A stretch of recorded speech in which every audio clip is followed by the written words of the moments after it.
Morning, Kasi.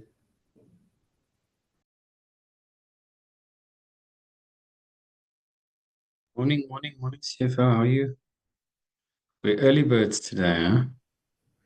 I'm surprised that you are so early. Surprised. Yeah, we were told to join just to check the backgrounds. So let's see how it goes. And that's fine. Stranger, they invited you guys also to the meeting. They normally do Oh, it like this with DPW. yes. Normally Yeah. it's AG first and then the department when they come and present, but I think it's good. It's good.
Recording in progress.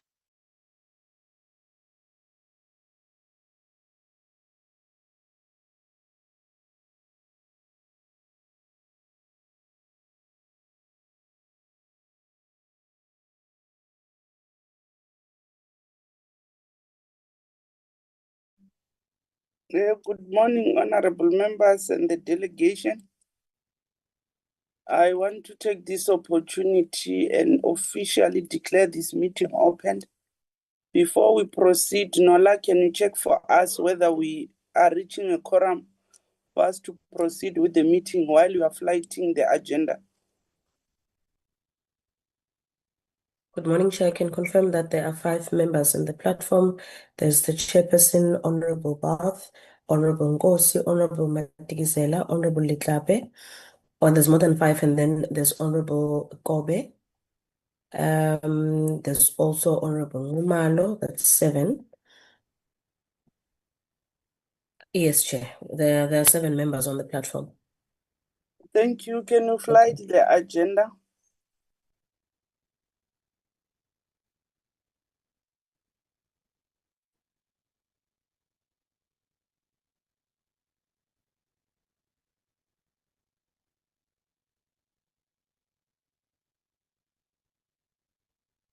Honorable members, there is the agenda. Can I get an indication of an adoption of the agenda? Please, let's adopt the agenda as reflected. Honorable Bath Kobe. Happy to adopt. Thanks, Chair.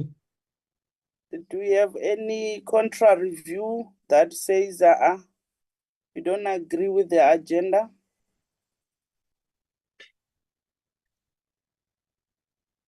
I believe these hands they were still up for adoption of the agenda.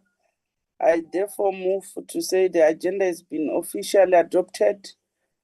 I want to take this opportunity and welcome all of you in the platform, the delegation from the department, the AG's delegation as well, and say to you, honorable members, I want to urge you, this is a very much important presentation where the AG will be giving us the insight about the department and its entities, their findings. And it's unfortunate you members wanted it officially, physically in Parliament, because it is very much important. We acknowledge the fact that unfortunately we are faced with by-elections across the country. As the representative of different political parties, there was a request that we need to also do our political work outside Parliament.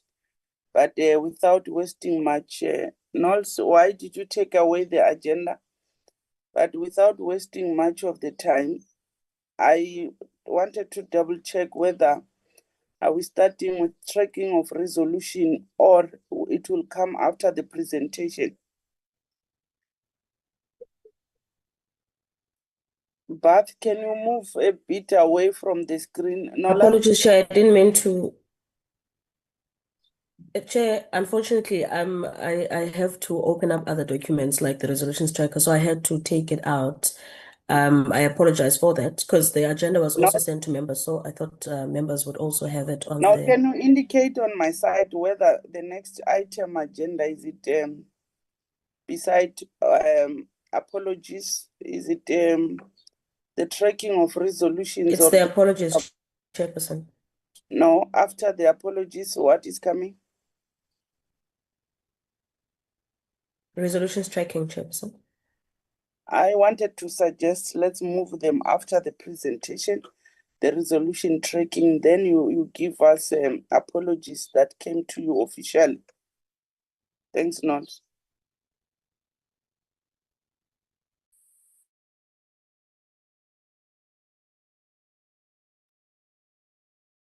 Sorry, Chair, I didn't get that. I'm not sure if it's my network or is it on your side, but you kept breaking up.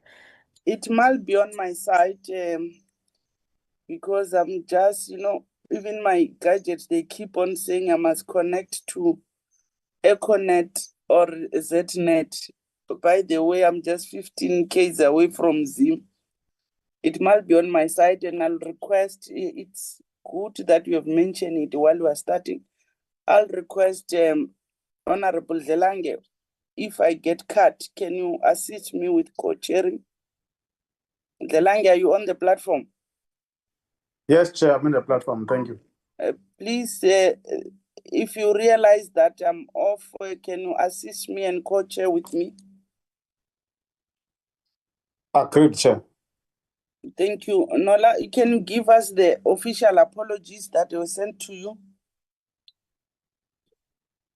Okay, thank you, Chair. I don't have any official apologies from the honorable members of the committee. I only have two apologies from my colleagues. The researcher, Ms. Ines Stephanie, has had an operation, so she's off ill. And the content advisor, Mr. Shuaib Denason, is also off ill. He's seeing his doctor today. I'm not sure about the minister's apology, whether it included today's date. I see a message from Luke now. He is indicating that today's apologies from the minister was also included in the previous letter.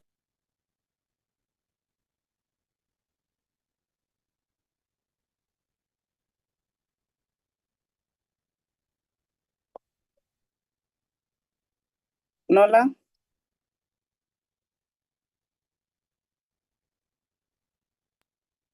Yes, Chair, I'm Honorable- done from my side. Okay. Now I wanted to check whether it was me or it's you who went off. Honorable members, were you able to hear Nola until the end? Can I get an indication whether it was my side or? Chairperson, Nola did break up a bit. She just finished when she was speaking about the original letter of apology from the minister, including the date today. But she did break up. No, I think Luke is referring to the letter that I read 2 weeks back, if it's not last week, Tuesday. It shows that minister will be available next month, actually.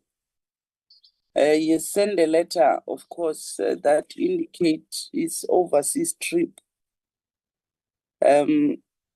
Without wasting much, I'm not sure whether the DM is in the platform or we also have the apology of the DM. If DM is in No, the DM is on the platform, Honorable Chair.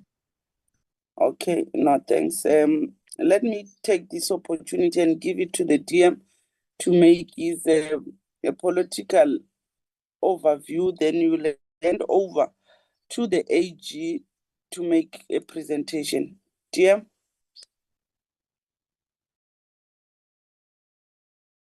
Thank you. Thank you, Chair. I must apologize. I was in a program that we had scheduled a long time ago. So I'm just traveling now to a stable area, but I believe I'm connected and I'm loud and audible. You are audible, DM. I connected. Oh, thank you, Chair. My greetings to you, Chair, as well as the Portfolio Committee as a whole. I extend a humble greetings to the AG and the AG's office, the department. We have taken this meeting serious as the department. That's why I even canceled my participation in another program that we had scheduled so that we participate here. We thank you, and we take this as not just an annual ritual, but we take it as a program, as a session where we get a feedback from the AG and get an understanding on what the work we are doing, whether there is progress or no progress.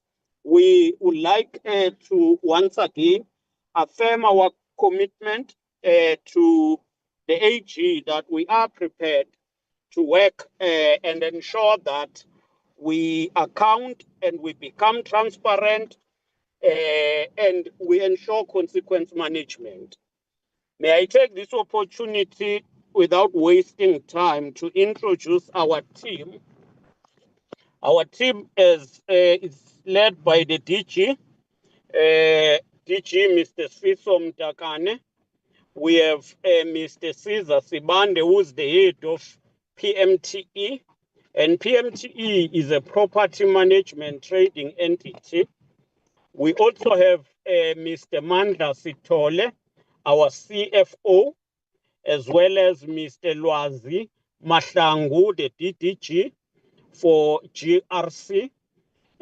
We also have our CAE, Miss Rendani Mashikwane. We have then the team from finance, as well as all other DDGs and regional managers. We said, let us all be here so that we will get the report and ensure that we digest it accordingly and see how do we implement it. It will be remembered, AG, that at some point we were getting adverse report, and I think 2 years back in 2023, we introduced the concept of the audit war room led by the CFO. We have been working on that, and I believe it is still effective. We introduced a tracking program, which I don't know whether it is still on, a tracking program that was monitoring the implementation of the recommendations from the AG. We even held that whole day workshop with the AG's office. So we believe that the work we are doing is still in line with that. And with those few words, may I hand over to the DG, Mr. Mtakane. Thank you.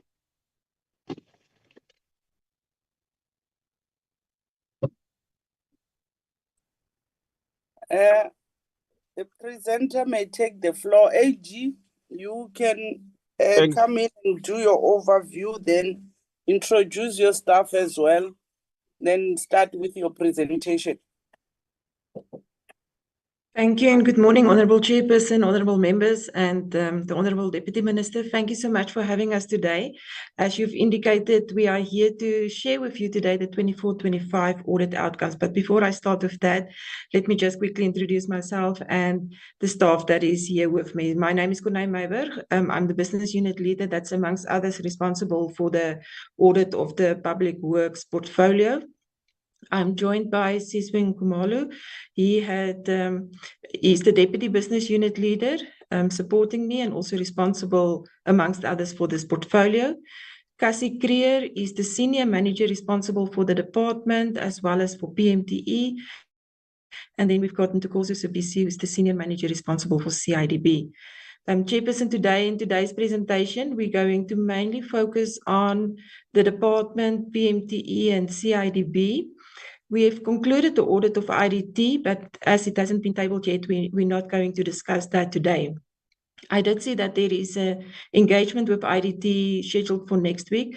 And if there is an opportunity, Chairperson, we're more than available to also come and share with you the outcomes and observations from the IDT side. Yes, we're available to assist as far as possible.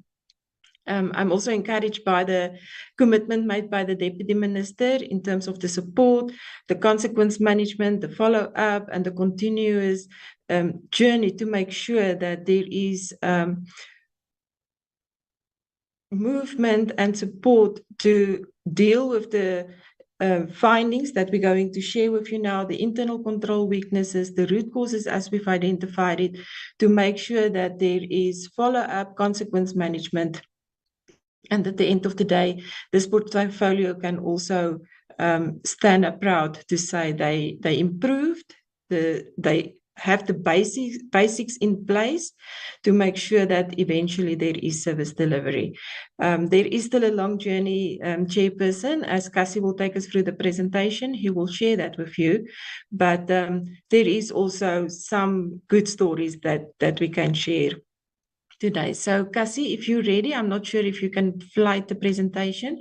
I can hand over to you so that you can take us through the presentation. Thank you so much. Good morning, honorable members. I think I'll just show my face so you can see who's talking in the background. My name is Cassie Kruger, as the pool has indicated. I'm the engagement manager on PMTE. I'll just unmute, unshare.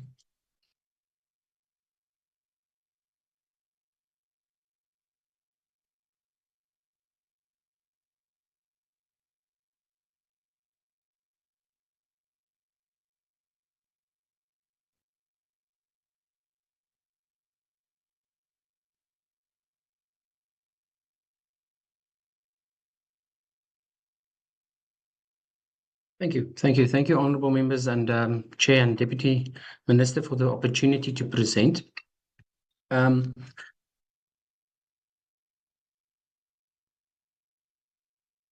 members, as you might be aware, the AG has embarked on a process of, in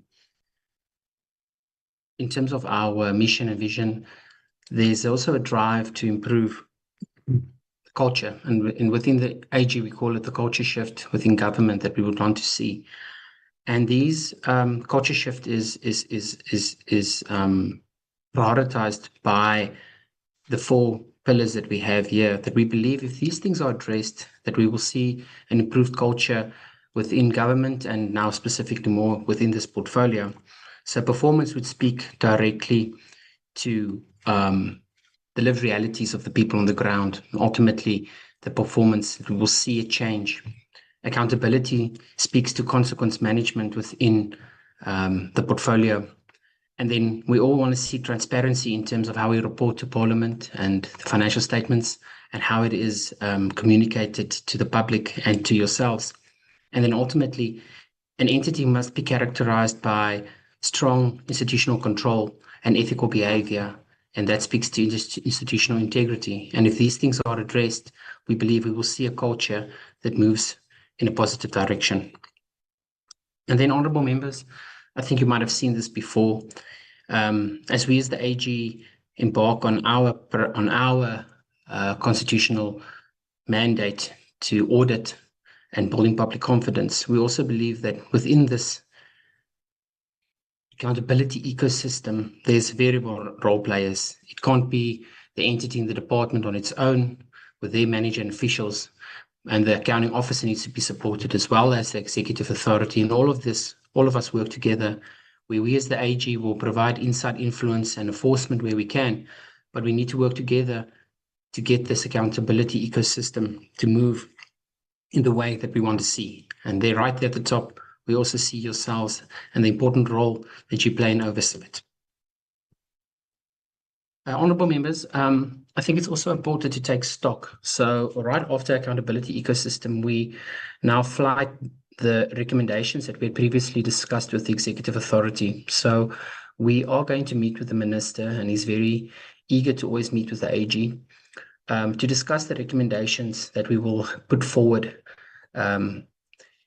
Members, you'll also see that we are not focusing on creating a long list of recommendations. We will, when we have our discussion with the minister, we will have a discussion around few key recommendations, exactly like we have here. We have 4 or 5 that we will discuss, but it's also important for us to take stock and report back on what we had recommended previously and what the progress was in terms of moving these recommendations forward and implementing it. We believe that if the recommendations that we put forward are addressed, it will move, especially the PMTE and the portfolio, in a positive direction. The minister would need to implement these recommendations in collaboration with the DG, and the DG would ultimately also need to take accountability and drive these implementations so that we can see it happening. So in the prior year, we had raised the issue about the parliamentary village. So we can say that this is green, it's been achieved, as we know that the board has now been appointed, even though parliamentary village has not submitted financial statements since 2014. We hopefully see that this will now change going forward. Honourable members, the Telkom Towers situation is nothing new. It is something very worrying. It's a massive amount of money that was spent on this Telkom towers. The AG, from our side, using our PAA amended powers, did issue a material irregularity a few years back. We've not seen movement in this space, really. We know that the investigation is underway, but the report has not been submitted. So in the current audit, when we touch on material irregularities, I'll also talk about that a bit more. We have moved into a remedial phase, which is almost the last phase of the material irregularity process, where we will then have to decide in the coming financial year what will be the way forward, either certificate of debt or then a referral. But that will be something that we would need to assess in the next cycle. Then, honourable members, I think it's quite important that as I go through the presentation, you'll also see that we do have a lot of problems surrounding procurement management and contract management and the suppliers and the project managers relating to work being done, which is the mandate of PMTE. And then the CIDB plays a crucial role in that, in the grading that they provide. So the commitment previously was that the amended bill will be put in place, and when we know that the bill is close to being finalized, it's in its final stages. But I think something that's also important here to note that was not brought up is that in recent times we've seen now in the media that the CIDB gradings, there's been some blacklisting of suppliers, and I think this is crucial to the quality of the work that PMTE can provide to and holding the project implementers accountable in this space. So this is quite good, and we hope that we can see further enhancement in this in the process going forward. Then, honourable members, this issue that's still in red is something that's been reported year on year. The lack of customized indicators within the space of the PMTE sector. So if we do not have consistent customized indicators across the board, we cannot consolidate the reporting when it comes to the various grievances in this space. So I think this is something that really needs attention, especially now since the new MDDP is going to come into effect in the next financial year, already into effect, but it's going to be a 5-year strategy. We would like to see this happen within this sector. It'll bring forth more transparency in terms of reporting, and a consolidation would be, and we can actually then monitor service delivery and the impact of these indicators across the sector more closely. Then, honourable members, we also have the issue, and this will come out prevalently throughout our presentation, where you have a lot of problems within the PMTE space specifically. Action plans are being developed, but we would want to see these action plans closely monitored and also the impact of them to really yield the desired effect that we want to see in the improvement of the PMTE audit outcomes. Honourable members, then, the next slide is about the audit outcomes. As you can see, there was minimal movement in the audit outcomes. It's quite stayed the same. CBE and ASA has achieved clean audits in the current cycle.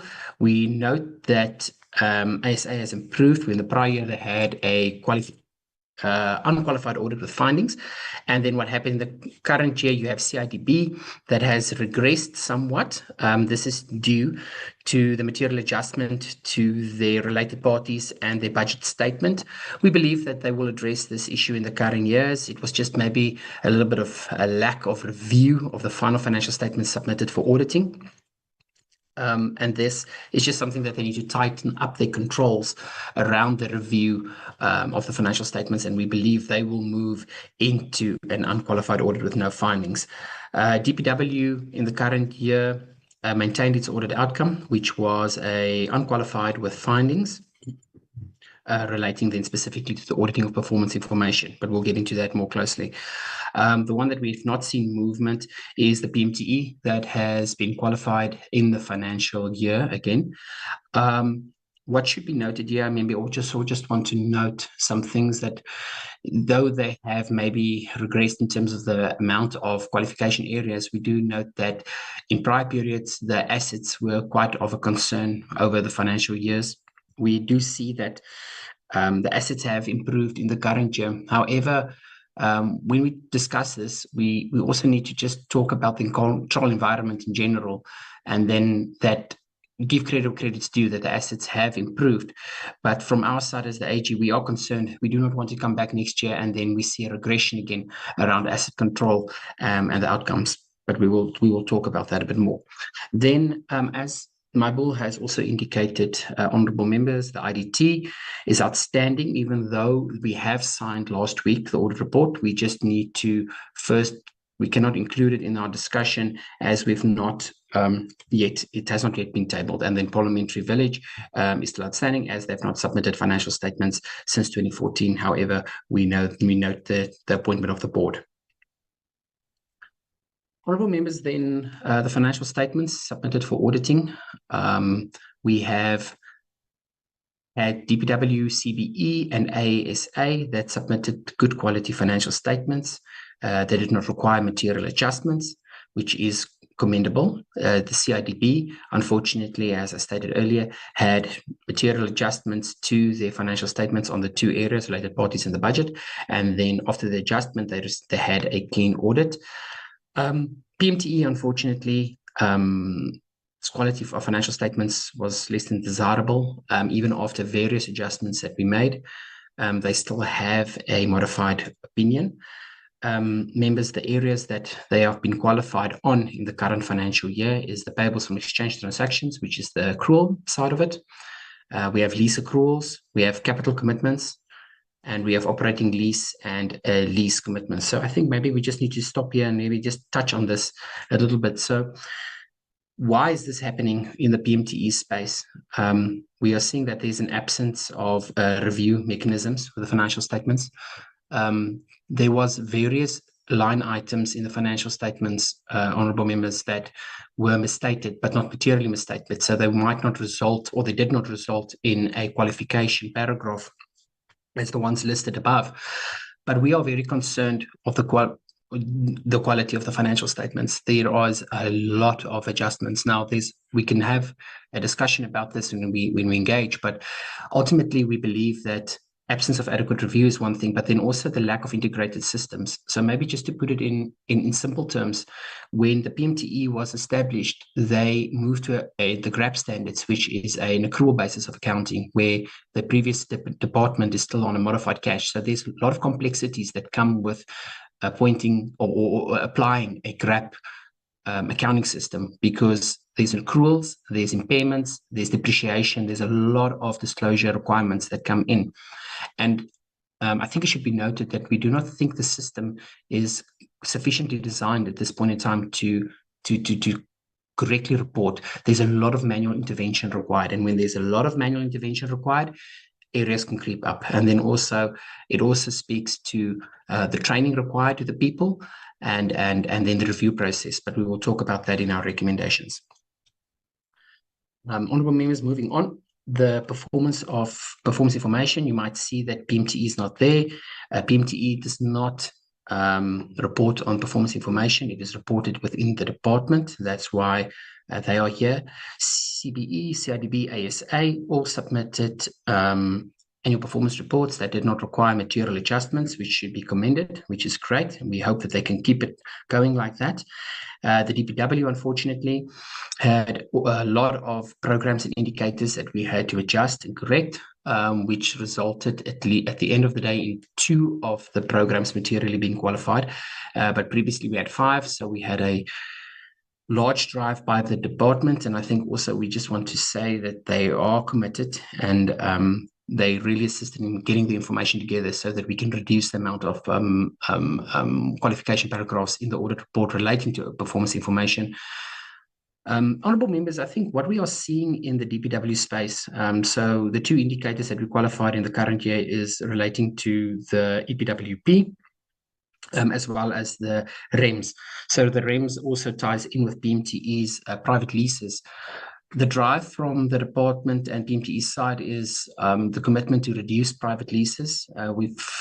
We note that commitment. Unfortunately, the reality is the state of maintenance and the state of project management within the PMTE space is not conducive to a situation where private leases can be reduced as we want. We're seeing a bit of an increase. So what's happening is the 2 private leases that we're saying that was reduced as supporting evidence could not be substantiated. On the EPWP program, we did not get appropriate evidence to support the numbers that are being reported. Why is this happening, members, is we think, or we believe, and is supported by evidence, that within the PMTE and DPW space, you have project managers that might be implementing their duties on the ground, but they do not completely understand or is completely empowered to report on what they are achieving. So there's a lack of understanding of the type of information that should be submitted, and then the organization of that, and then also the monitoring and the review of what is being submitted to be included into the performance information. Maybe I just also want to touch on last year, if some of the members that were here might recall that there was a lot of issues surrounding the completeness of indicators and inclusion of the indicators from the then MTSF into the annual performance plan and then the ultimate reporting of it. We have seen that we have not raised any completeness issues of relevant indicators in the current cycle, which I think is quite commendable, and that was an improvement. Then, honourable members, the compliance with legislation. So we note that in the prior period, the DPWI and the ASA, acronym SA, had non-compliance paragraphs included. But as previously stated, there's been improvements in that space. The DPWI did not have compliance reported in the current year, as well as the ASA, which is commendable. CIDB, unfortunately, has regressed, as we stated, because of that material adjustment to the AFS. But as I said, they should be able to address this as soon as they tighten up the controls surrounding the reporting and financial statements review. PMTE, unfortunately, is the culprit in this. So you can see that PMTE, we have various non-compliance paragraphs reported in the audit report.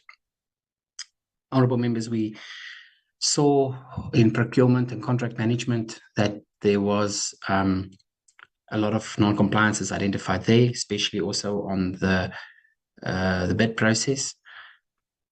Financial statements were materially misstated, as I've indicated. And then something that is of concern is the irregular expenditure and unauthorized expenditure. Oh, not unauthorized, but it's just stated as a paragraph there. But the main focus here is the irregular expenditure that's not being prevented and is still incurring. And with that irregular expenditure, you can see, honourable members, we also have the effective consequence management that's not being instituted within the PMTE space. And when we touch on that slide a bit later, we will see the backlogs that we're sitting with there. We also had a compliance paragraph relating to the collection of revenue, as well as the effective controls on the processing of payments. So we had Treasury Regulation 811, where effective controls are not in place when it comes to payments being made, as well as 30-day payments. So 30-day payments affects these service providers, as they might have cash flow problems and were not able to service their obligations as required. I think we can move on from this one then. Thank you, and honourable members. Then this slide basically summarizes the total amounts under the DPWI, the PMTE, and the CIDB, which we had findings on them relating to procurement management, though it might not be material, meaning that it does not result in a non-compliance being reported or results in irregular expenditure. There is still issues of non-compliance that might be occurring. So for DPWI, we had about 248 million worth of contracts that we had findings on. PMTE is 795 million, the CIDB at 4.7 million. But as you can see there, only 20%, which is the PMTE, had material non-compliance and ultimately some irregular being reported. The areas that we are seeing this happening in, and what's happening in that space, is that with the PMTE, You have awards on criteria not included in the original invitation. You also have unfair procurement processes that we observed. And then there's a lot of deviations that's happening where it's not justifiable. We saw that on PMTE and DPWI. However, DPWI's was not considered to be a material non-compliance. Then on the CIDB, the finding that was raised was also the incorrect allocation of the PPR points. However, that did not result in the wrong supplier being awarded the tender, so it does not result in irregular expenditure. However, it is still a bit of a concern that this type of non-compliance takes place within the space. Then, honourable members, the irregular expenditure. So you can see there that PMTE is accounting about for 344 million out of the 354 million that's being reported in this portfolio in the current year. It's been incurred. So there's been an increase from the 23-24 to the 24-25, from 262 million up to 354 million. 97% of that comes from PMTE. And then the question is, what's really happening in that space? Why? What is resulting in the irregular? So the main non-compliance that's taking place is the non-compliance with procurement requirements. So there's unfair tender evaluations and unjustifiable deviations, as I said earlier. You might also see there's an irregular appointment of officials. That's the portion that relates to, well, not all of it, but most of it, some of it, 4.6 million, relates to DPWI. That relates to the appointment of those officials. But that stems back from 2021. We note that there was investigation done by DPW on this matter, but however, condonement has not been approved by Treasury to date. Honourable members, it should also be noted that even though you might see the balance sitting at 354 million of irregular expenditure, there's still 122 million that's under assessment. So in our current audit cycle, as we identified issues relating to procurement and contract management, we did elevate this to management in the form of our findings, and where we then let's call it, where we entered into disputes with the department where they disagree with an irregular expenditure, within the 3 months or the 30 days that's required, a lot of the irregular was escalated to Treasury, or the findings relating to what we believe should be irregular was escalated to Treasury.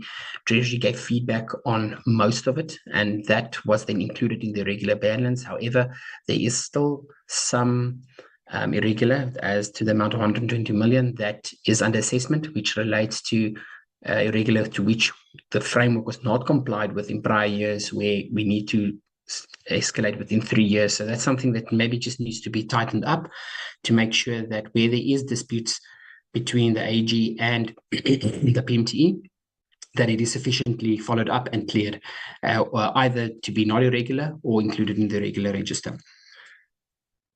Why is this happening, honourable members? Irregular in the portfolio keeps on happening. We keep on seeing non-compliance within the procurement space. And this is due to the absence of consequence management within the portfolio.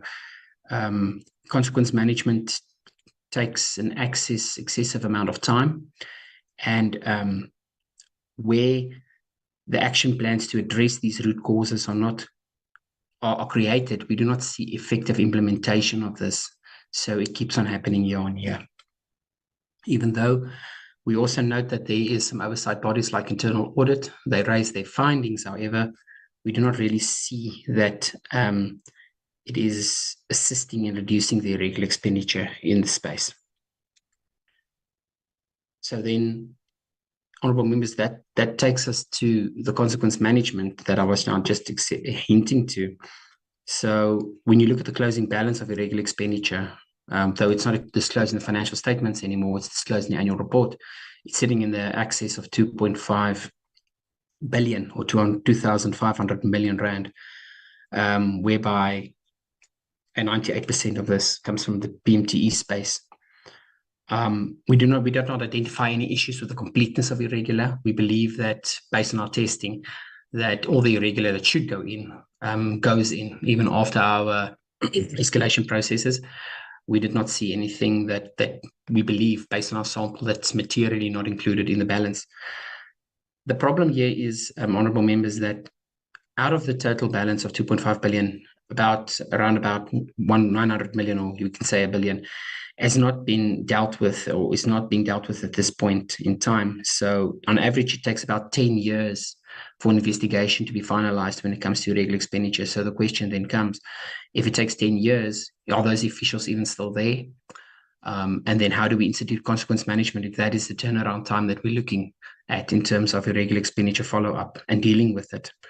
And we are, as the AG, firm believers that if you do not deal with decisive consequence management where these type of non-compliances are identified, it will not stop in this space. Then fruitless and wasteful, something to be commended. We did not identify any additional fruitless and wasteful in the current financial year. The department and the entity did also not identify fruitless and wasteful, so the balance remained the same from the prior year. The only concern here is that the investigation into this fruitless and wasteful and the consequence management relating to this balance has not been dealt with sufficiently, and that some of the fruitless and wasteful within this balance dates back as far as 2014. So it needs to be dealt with concisely. Honourable members, we thought it relevant to put this into perspective now. So we've now touched excessively about the financial statements, the procurement side of it, the irregular that stems from it, and it's all linked together. So within the space of the PMTE, primarily, we note that there's 3 qualification areas, or 4 actually, but 2 of them relate to the same thing, where private leases are not being managed properly. And we know that the Minister has also escalated this matter to the SIU. The SIU has agreed to look at the leases in general. From the AG's side, we have got qualifications on leases, especially relating to the, and then we have the material irregularities that was raised previously on the leases, and then currently a new material irregularity that has been raised, and I will touch on that in more detail later when we talk about material irregularities and why we did that. But I think it's just important there at number 1 to state that lease overpayments are happening and it's still worrying. Then on the second point, we have the SAGE system breach that took place about 2 years back, and in the current financial year, we've not identified any breach that we know of, although we know there was potentially some breach again that happened in November of last year. But this is worrying for us because if we look at, as the members might recall, I said earlier that we have a problem with financial reporting, accurate financial information, and how the information is reported in the financial statements. But the system, and all of these things are linked, members. So if you look at the Acuba system that was procured more than 10 years back, the idea was behind the Acuba system was that it would take over the functionality of all financial reporting. But at the moment, we're seeing that Acubus is only being utilized within the lease space, and it's only functioning at about 20% of its full capacity.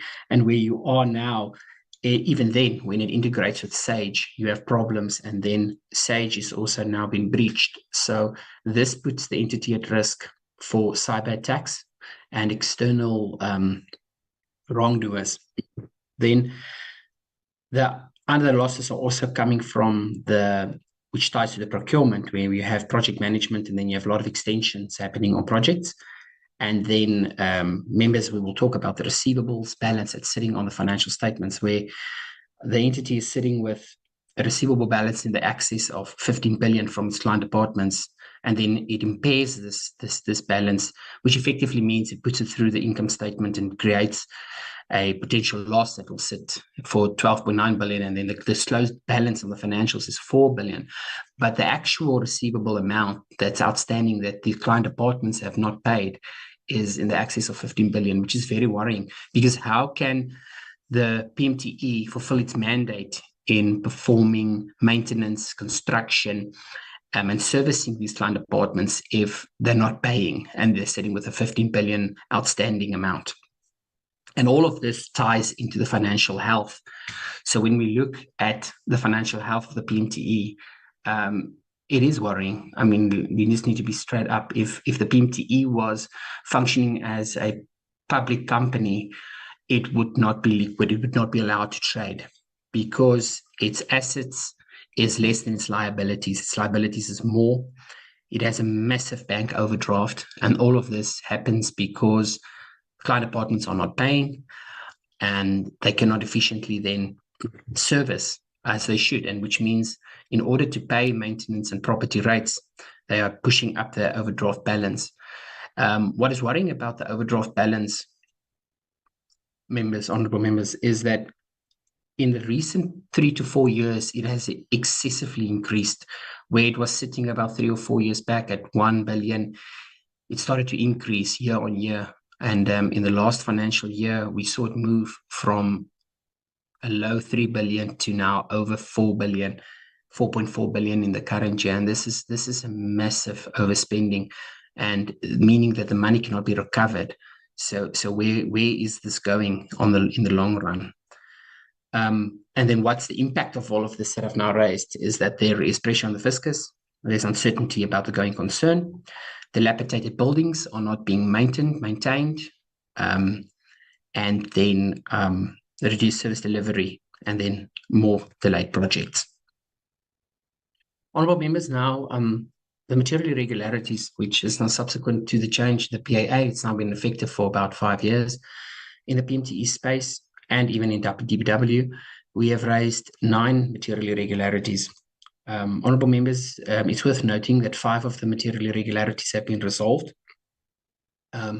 2 of them are new material irregularities that's been issued in the current year, and 2 of them there's been additional action recommended in the audit report. So maybe let's just break this down a little bit. So in the current year, we issued an overarching material irregularity relating to leases. So in prior years, there was about 3 material irregularities that were raised on leases, but what the AG did then was, and the team, they raised it on specific leases that were identified. So then when that money gets recovered, which we commend the department, there was appropriate action taking place there.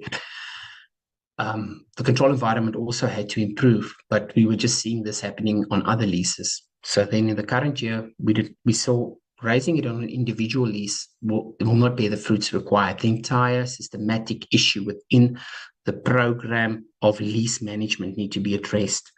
That's why we issued the overarching lease MI, which seeks to address these deficiencies in internal control systems and the recovery of the overpayment. Lease overpayments are still happening, honourable members, and it's in excess of hundreds of millions. So we would want to see this improve as a matter of urgency. And in the current year, we've received a response on it now. We will evaluate. We are busy evaluating, and then we will determine if appropriate action is being taken to address this. The other material irregularity that was issued relates to the Port Shepstone.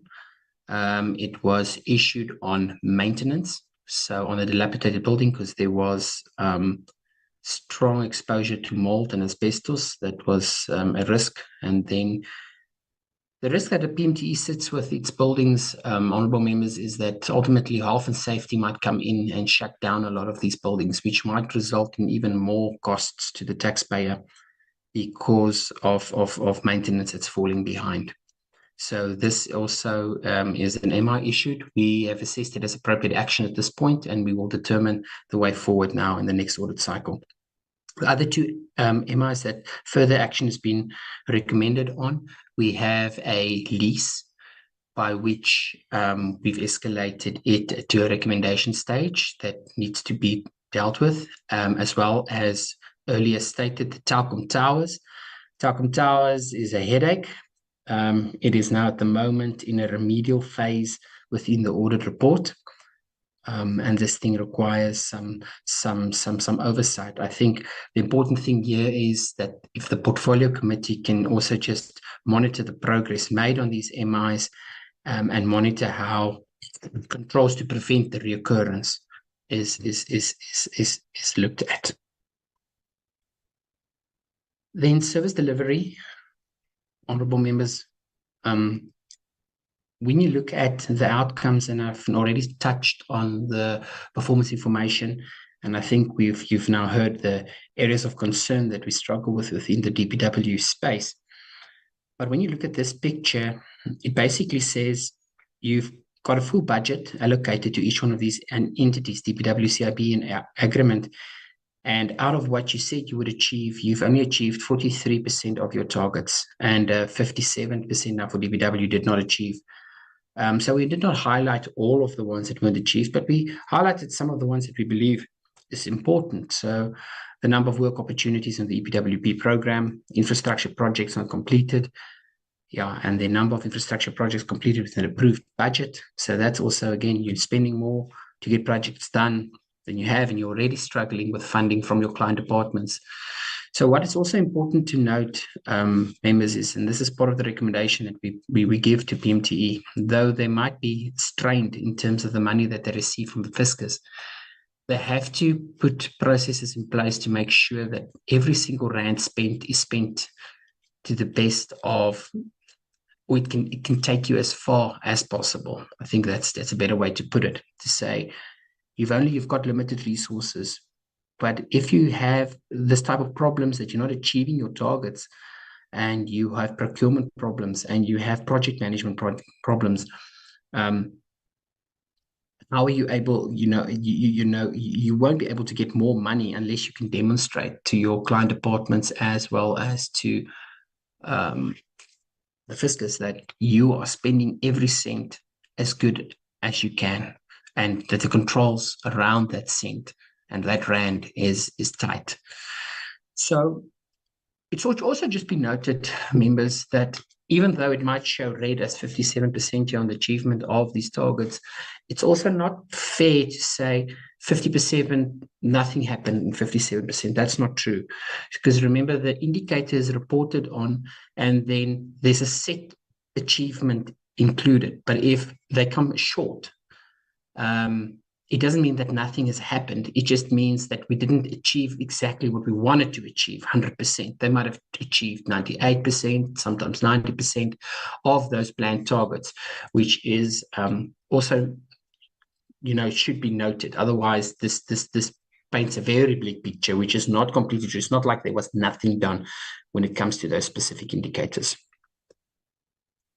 Then the sector, I think I've spoken about the customized indicators. I think within the sector, if customized indicators is prioritized, it'll go a long way in terms of transparent reporting and something that's consistent across the sector. The indicator that we looked at, honorable members, is to report on is the number of work opportunities created through the EPWP. Now, the MDDP sets a very high target in terms of 5 million, but when we look at the average target then would need to be achieved is 1 million, but where we are sitting now, it's actually only achieving about 89,000 of work opportunities. Now the question is then, why is this happening? So there's a few things that we can talk out here, and the question is ultimately then, how effective is the EPWP program? And we're talking about sustained jobs. On our audit work, it's difficult for us to say that the jobs that are being created are sustainable and creates an individual that will find an opportunity outside the EPWP program. And that's why these targets are very high, and if they will be achieved is something that begs to be questioned, because we are not seeing a turnaround with the people within the EPWP program. They come in, they stay in, and that is not, we believe, the intended purpose that was ultimately set out when the program was created. So now you have people that are staying in the program, and you will struggle to achieve the set targets. Honorable members, also, we would just also wanted to highlight that material findings on performance information was only identified at Eastern Cape, Limpopo, and the Northwest. It is quite commendable that it's 60% of the portfolio at least has had no findings identified, which is very commendable within the sector. Honourable members, though we have a lot of bad news also, and it's difficult to discuss all of these things with the auditors, there's also some good stories coming out. The Villa Bridge, we thought is something that we just also need to, commend and focus on, where we did have material irregularity on the DPWI relating to the Villa in prior years, where one of the suppliers were overcharging in terms of the materials, and that amount had been recovered and it was dealt with sufficiently, which is commendable. Ultimately, the question is, it can be done. So if you look at the Villa Bridge, why was it a success? So there was timely procurement and the delivery of the material. There was effective monitoring of the project. And then there was involvement also by the utilization of the participants in the EPWP project. And then this bridge was delivered on time. And now the marginalized, the ones, the young, the old, the fragile, the women, they are able to travel over a bridge and they don't have to walk through the rivers. So this is really commendable, and it ultimately speaks to what we seek to achieve. Honourable members, in the auditing of the infrastructure maintenance, we bring in performance audit just a massive portfolio, PMTE, as you might have appreciation for, the amount of money that's being spent. So performance audit looks at a specific amount of projects for us. So the ones that was focused on was Vuvani SAPS, Shoshanguve Magistrate, the Brit SAPS, and they also did some work on the condition assessment of head office. What we found was there's delays on these projects, more than 3 years, which ultimately results in the lack of service delivery at these police stations and at the courts. These extensions, we believe, are avoidable. And then also we saw some elements of poor components being utilized. What's causing this, honourable members, is that service providers that are being appointed are not necessarily competent. And this ties in with the CIDB gradings that we've rated, and this ties in with the procurement process and the regular expenditure. So all of these things are linked to one another. And then you have these delays that are happening. We saw that at Brits, and then the avoidable extensions that happened at Shoshanguve. Maintenance plans is also quite important that we're seeing as a lack of in the environment. We need to see proper maintenance plans that are being monitored and implemented across the entire portfolio. Though it might be a bit of a contentious issue to discuss, the work that they did, the performance auditors did at the dilapidated head office building, it's sensitive in nature to discuss, but honourable members, the question is if PMTE and DPW can't maintain their own building, how should they be able to provide high quality maintenance and construction of projects and buildings to the client departments if the own building is completely run down and becomes a hazard even, and it's an unconducive work environment? Now, there might be a comment to state, I need to service first before I look at myself, which is a valid comment, I believe, but also you need to lead by example. Then this is just more of a summary of what happened on the delayed infrastructure projects, on the 4 projects that performance audit looked at. So again, honourable members, there's inadequate contract management happening at Brits and Vuwani, we saw. And then, which is also concerning, we see inaccurate payments of certificates. So then what happens in inaccurate payment certificates, so when these certificates get approved, and evaluated, it's late, and then overpayments still happen. And then even though that happens in this space, there's a lack of consequence management. So the non-performing professional service providers, the PSPs, are not held accountable for the lack of complying, and there's no consequence management for them. And then what happens then is ultimately no losses get recovered. So it's just a bad thing that spirals out of control. So it just speaks to the lack of project management happening with these specific projects being undertaken. Honourable members, I have stated earlier that in the private lease space, there's been qualifications, there's been a material irregularity, there's been escalation by the minister to the SIU. But in our audit, I think we just need to also stop and give an example of what we picked up. So the Department of Rural Development and Land Reform requested a specific building. They could not be housed as Parliament had the renovations, as you are all well aware of. So, and then PMTE could not construct or did not construct a building or did have a building, its own building available that they could renovate to put the personnel of the Department of Rural Development into. So they embarked on a procurement of a private lease, 590 million over 11 months, 45 million a year that gets paid to this landlord. But then what happened is when they moved in the current year, there was also, that we identified as the auditors, additional furniture request by the user department in collaboration with the landlord to in the excess of 45 million, which was not following proper procurement processes. So that's included. And then what we also found is for that furniture that's being procured via the landlord, not through the procurement processes of the PMTE, had not been accounted for correctly in the asset registers as it should be.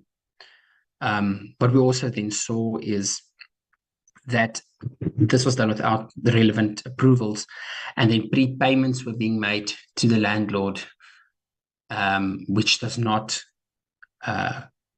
comply with the requirements. It's not approved that prepayments could be made. And then also what we saw, there was additional tenant installations that happened on the building to make it acceptable for the Department of Rural Development, which was approved as per the budget to be 11 million. But at the end, it was over 100 million. So why is this happening? And based on our assessment, there's poor planning when it comes to accommodation needs, and then also the poor management of the leases in general when it comes to private leasing. Honourable members, in the current year, the minister requested a look that the AG also looks at the receivables. And as you might recall, we stated earlier in the accountability ecosystem that we all need to work together to try and see what we can do. So what we did for the department in the current financial year, we did something that's outside of our normal audit scope, which is financials, AOPO, and compliance testing. And we, on request, we went and we looked at the receivables balance, because as I stated earlier, it's sitting in the excess of 15 billion, and whereby 12.9 billion is being written off. So the areas that we zoomed into as the Auditor General is to look at the accommodation charges as well as the municipal services. So what we found is, in terms of the accommodation charges, now this is what's charged to the client departments for the utilization of PMTE's buildings. We picked up that the asset register is not sufficiently updated to have the most accurate valuations of the buildings. So if you think about this practically, if the valuations of the buildings are not correct in your asset register, it means you are undercharging your client departments, which means you're getting less money in. So that is something that we think must be looked at. The valuation should be updated of the buildings so that PMTE can get more money from the client departments. And then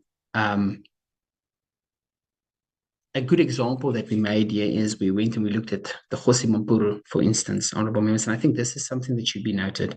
So the PMTE has a calculated cost, which they believe it would cost them to maintain this building of 58 million. Now, there is, however, a refurbishment reserve built into that. But when you look at the property rates and the maintenance, that's what they believe it will cost them to maintain the prison.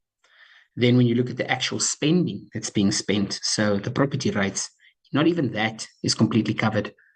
And then the maintenance is in the excess of 5 million, but it should be actually 22 million. So they are under. They can't service this prison as they should, what they need and what they are actually spending. So if you see the honourable members, they've spent 34 million, but they only recovered from the client departments 14 million as per the approved budget. So they're under. So this whole thing exacerbates, because now you have a certain amount of allocation that you need to manage, but you're not completely managing it as tight as you should, because you have a lot of non-compliances happening on procurement. You have irregular expenditure. You have your project management and contract management is not what it should be, ideally. And then client departments are now also abstaining to pay. Now, there's various reasons for this. I mean, we're not here to make excuses for other client departments, but they are sometimes spending the money that should be going to PMTE on their own other alternative projects. And in our recommendation here, we've also stated that maybe this is something that really should be taken up with National Treasury, and stated that these amounts should be ring-fenced in some way or somehow, because the budget ultimately goes to the client departments and they are tasked then to pay PMTE. Now, there might be, in our work, we've picked up, honourable members, that it's also a situation of the one says, the he said, she said type of situation, where the one says, no, but PMTE is not delivering in the maintenance that I want.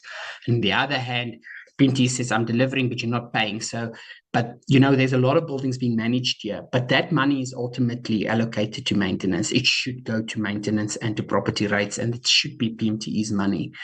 And that's where we think there's a gap here that can be addressed. And then they stated there that certain client departments do not even, you know, pay the minimum charges that they should be paying.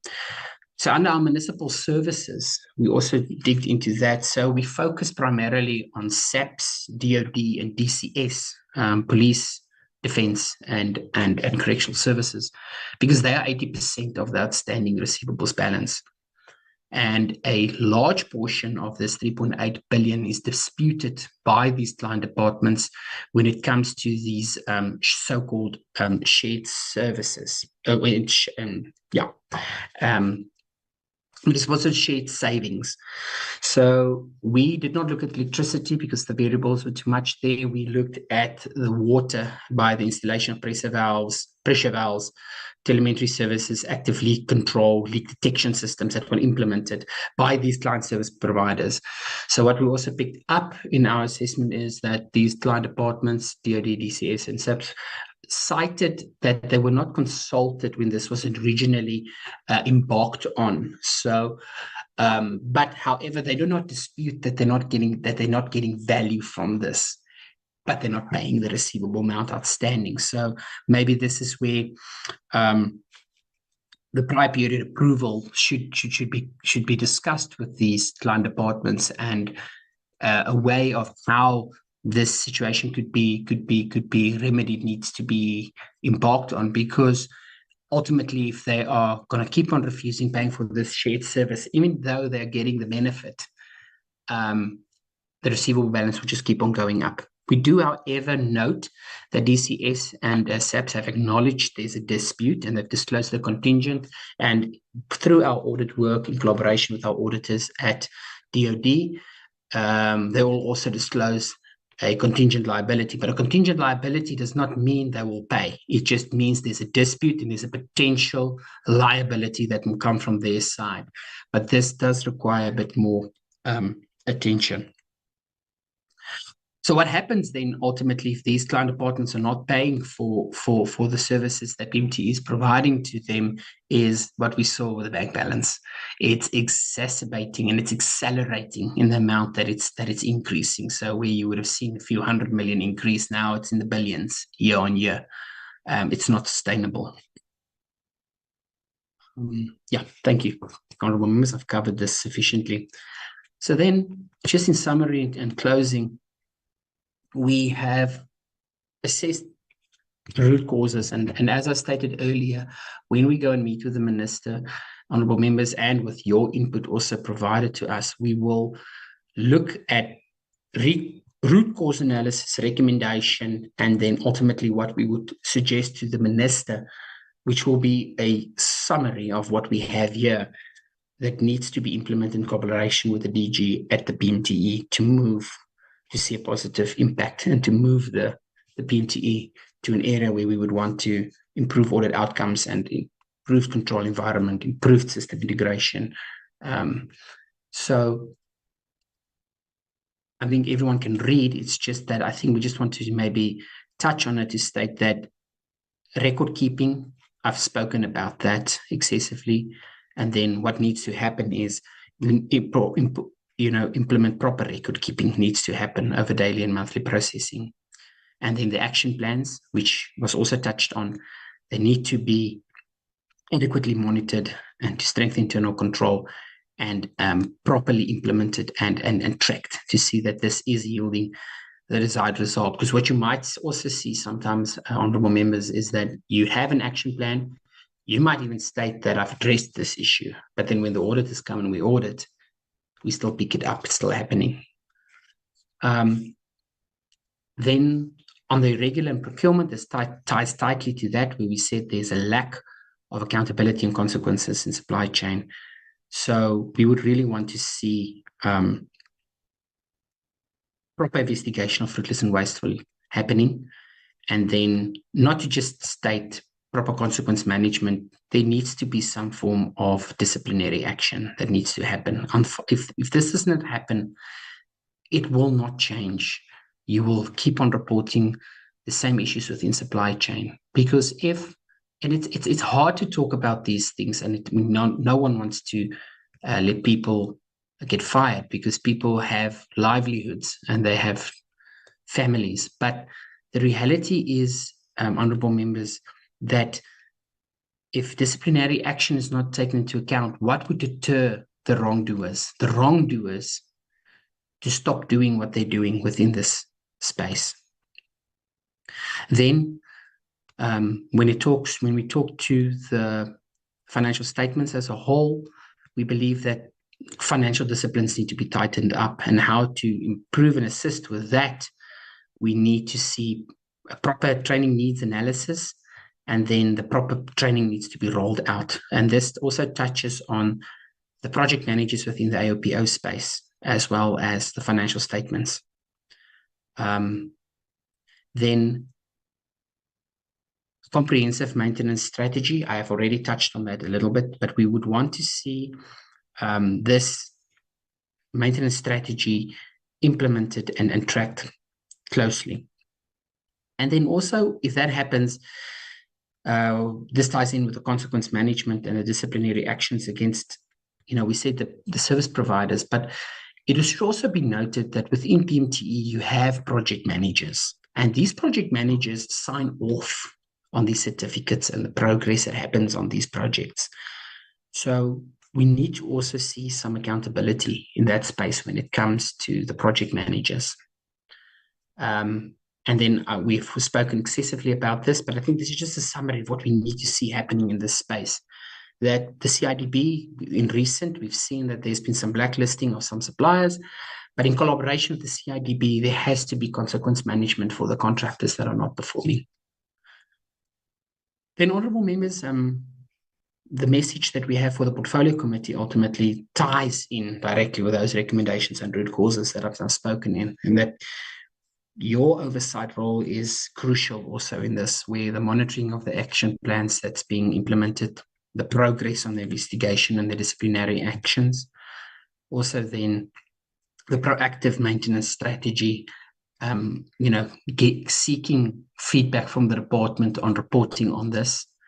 And then obviously, the actions being taken against these contractors that are failing, that are not complying and are delaying projects. And then the measures, obviously, that's been placed when we're doing this training needs analysis, and then the needs that is required to sufficiently skill people to perform their work. Thank you, honorable members. That is it from my side. Thank you for the presentation. It was very clear. Honorable members, I get you are ready. What I'm going to do today, I'll only take hands that have been raised. I'm not going to do the random part of just calling everybody, but I want to give you an opportunity to raise your hand. And I'll have to identify hands. Nola, you'll assist me if I can't see the hands on the platform. Honorable members, it's your time to engage with the report.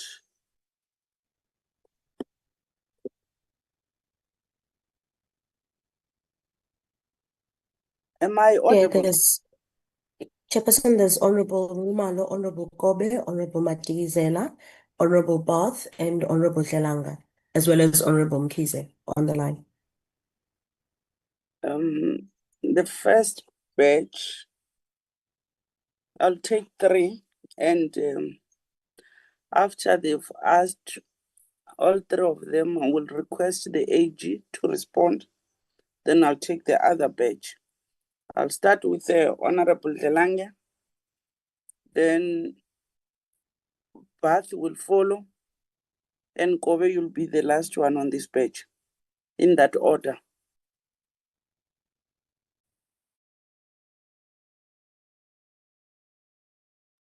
Thank you so much, Chair.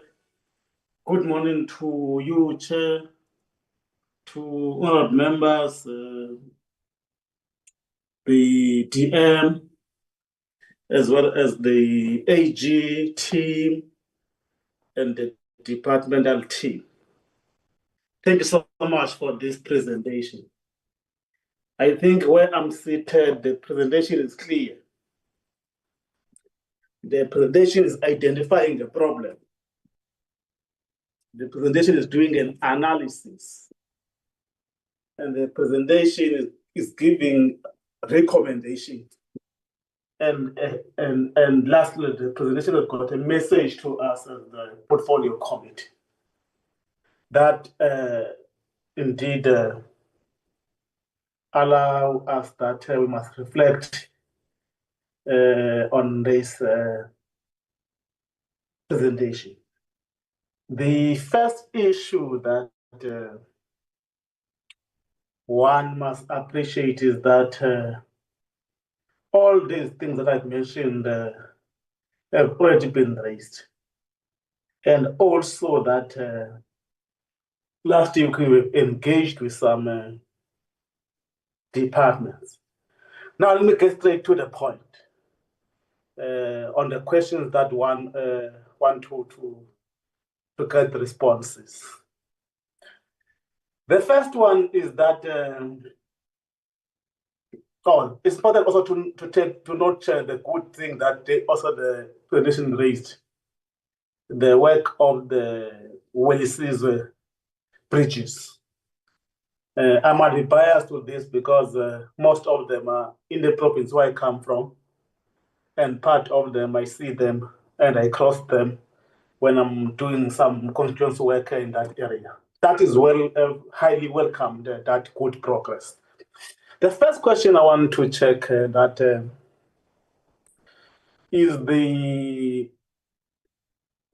having made this whole presentation, what is the rate or a progress on the implementation of the recommendation of the AG on the previous financial year? Because I saw you did an analysis, but I'm forced to ask this question. What is the rate or the progress on the implementation of the recommendation of the AG from the previous financial year? Also, compared to the previous financial year or the previous 2-year cycle, is there any progress? If there is that progress, if so, how much progress is that? That's an area that I understood. The other area that you spoke about, one entity here, IDB, in terms of regression on its outcome. And the reason you made mention of the presentation is that they didn't do the vigorous control as per the previous year. And then what is it that you can recommend to us as we also oversight that entity that we have to, when engaging with it, which must be this focus area that you must focus on, so that you can bring them back to do their vigorous controls continuously, not time they relax. The last area, Chair, then I allow the responses, which I think is also quite critical. I want to look at, Chair, is the PMTE. I think they are ordinary run of the mean. The recording and keeping financial management matters that PMT is not doing, which means that they don't really comply with the PFMA. But this raises the question of whether there is the work done in terms of the DG and the DDGs, which are supposed to do monthly or quarterly. The report are supposed to send to the minister on financial management and performance management. Because in my view, as this work is compulsory, it also assists on assessing the weaknesses, which some of the weaknesses are being picked up by the AG, which I think they have to be looked at. The last question I want to ask AG, I just need an explanation, is that in ordinary language, what do you mean by the word material irregularities? So that you can understand them in line with the PFMA, so that to prevent in the longer run the material irregularities. But we, as an oversighter, I have to be clear on that one, so that what do actually mean when you speak about that. Thank you so much, Honorable Chair.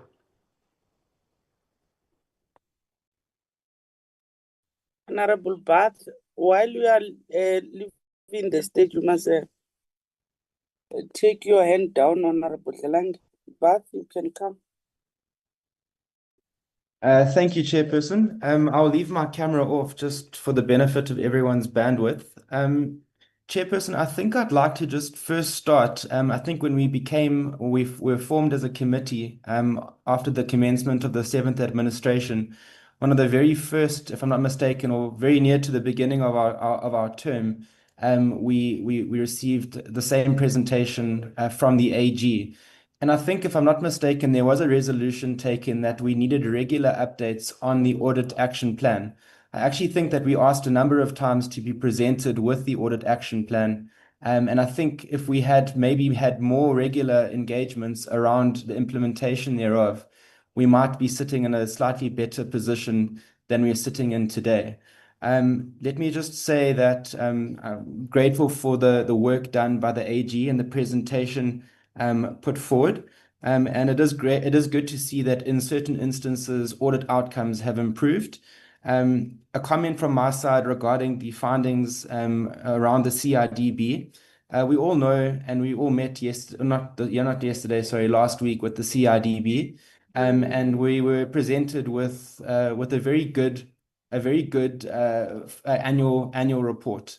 It was a bit upsetting, I think, not just for the committee to hear that they did not achieve a clean audit as they had done last year, after many years of improvement, but that the AG picked on one very small specific issue, and that was what resulted in the unqualified audit with, I think it was that one finding. I'm just wondering whether the AG hasn't been a little bit too harsh on the CIDB in not granting it a clean audit, considering the reality of what happened there, what transpired there. I think then, Chairperson, it's very, very clear that there's a huge issue with the PMTE. And this is, again, very concerning because it has been a recurring issue for as long as PMTE has been established. I think even before it became the PMTE, there were challenges there. And I think there has been a lot of progress made in certain instances, I think specifically around the movable asset register, and how far the movable asset register has come over the last couple of years, and specifically around the difficulties that come and that need to be acknowledged with moving from GRAP to the accrual way of reporting. I think that has been hugely problematic. But I don't know for how much longer we as a committee or oversight bodies, can accept the very poor performance of the PMTE. I think it's staggering to hear that around 795 million rands worth of procurement that took place in the year under review are being questioned in terms of whether procurement was followed correctly.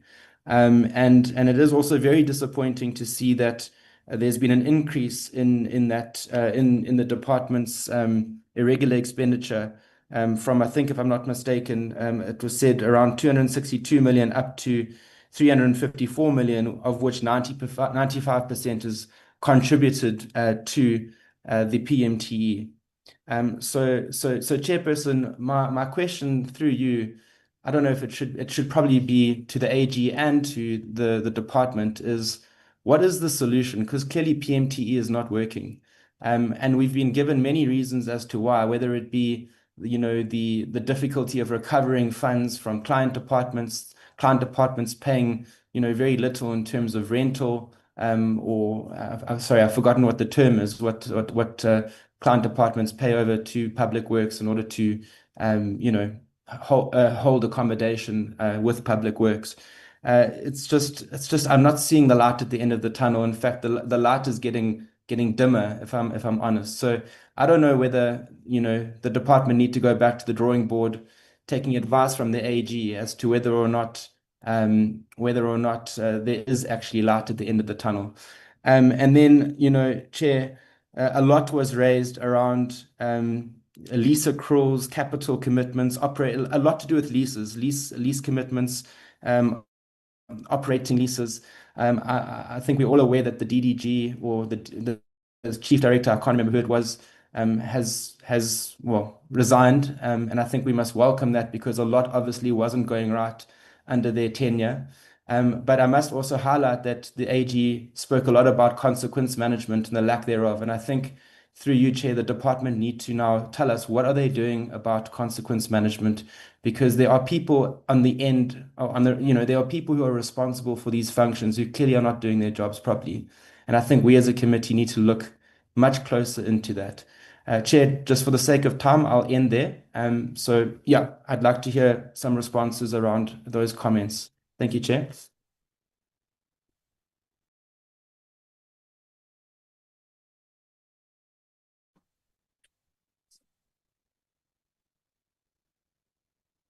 Chair, do I go in?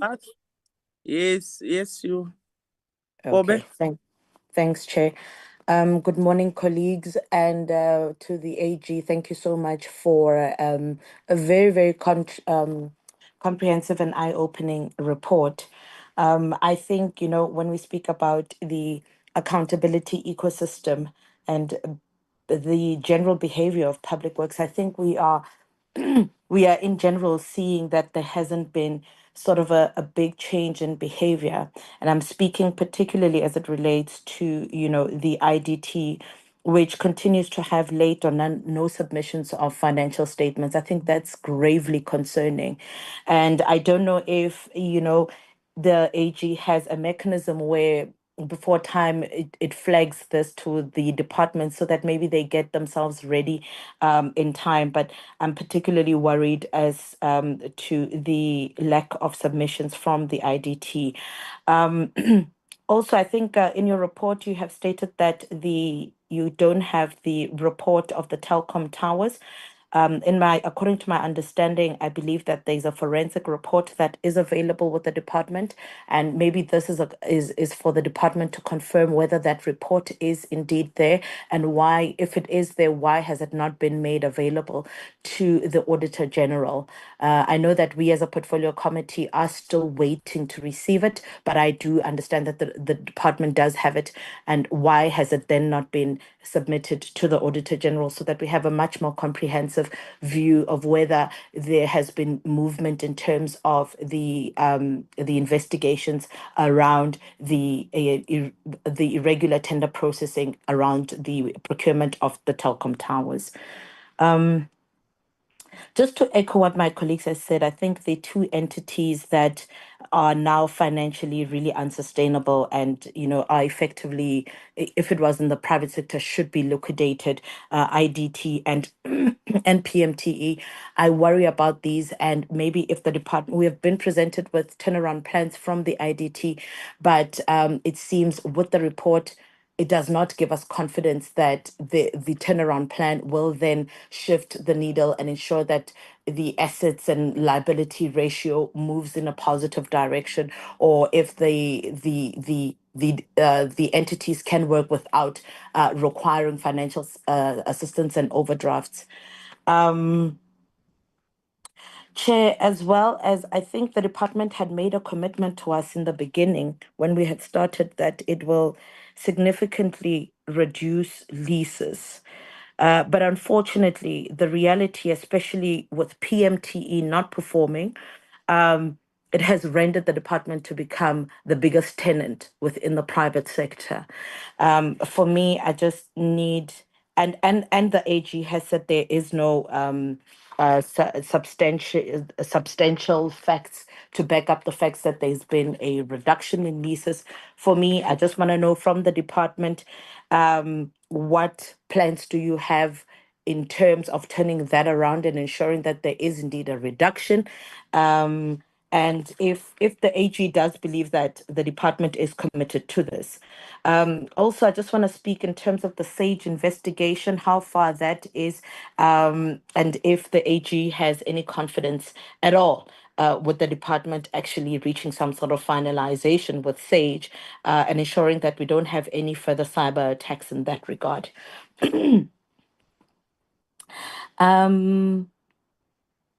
I think also, I think a statement that was said by the AG was that although there's 43% of targets that were achieved, there has been improvement, and it must not seem as though 57% of the of work just has not been done completely.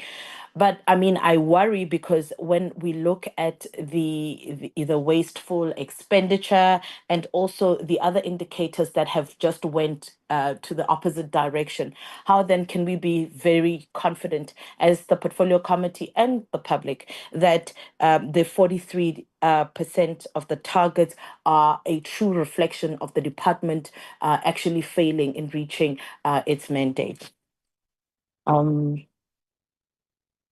And also, maybe if the AG has been given a commitment in terms of debt collection or debt collection mechanism from the department, especially in PMTE, which has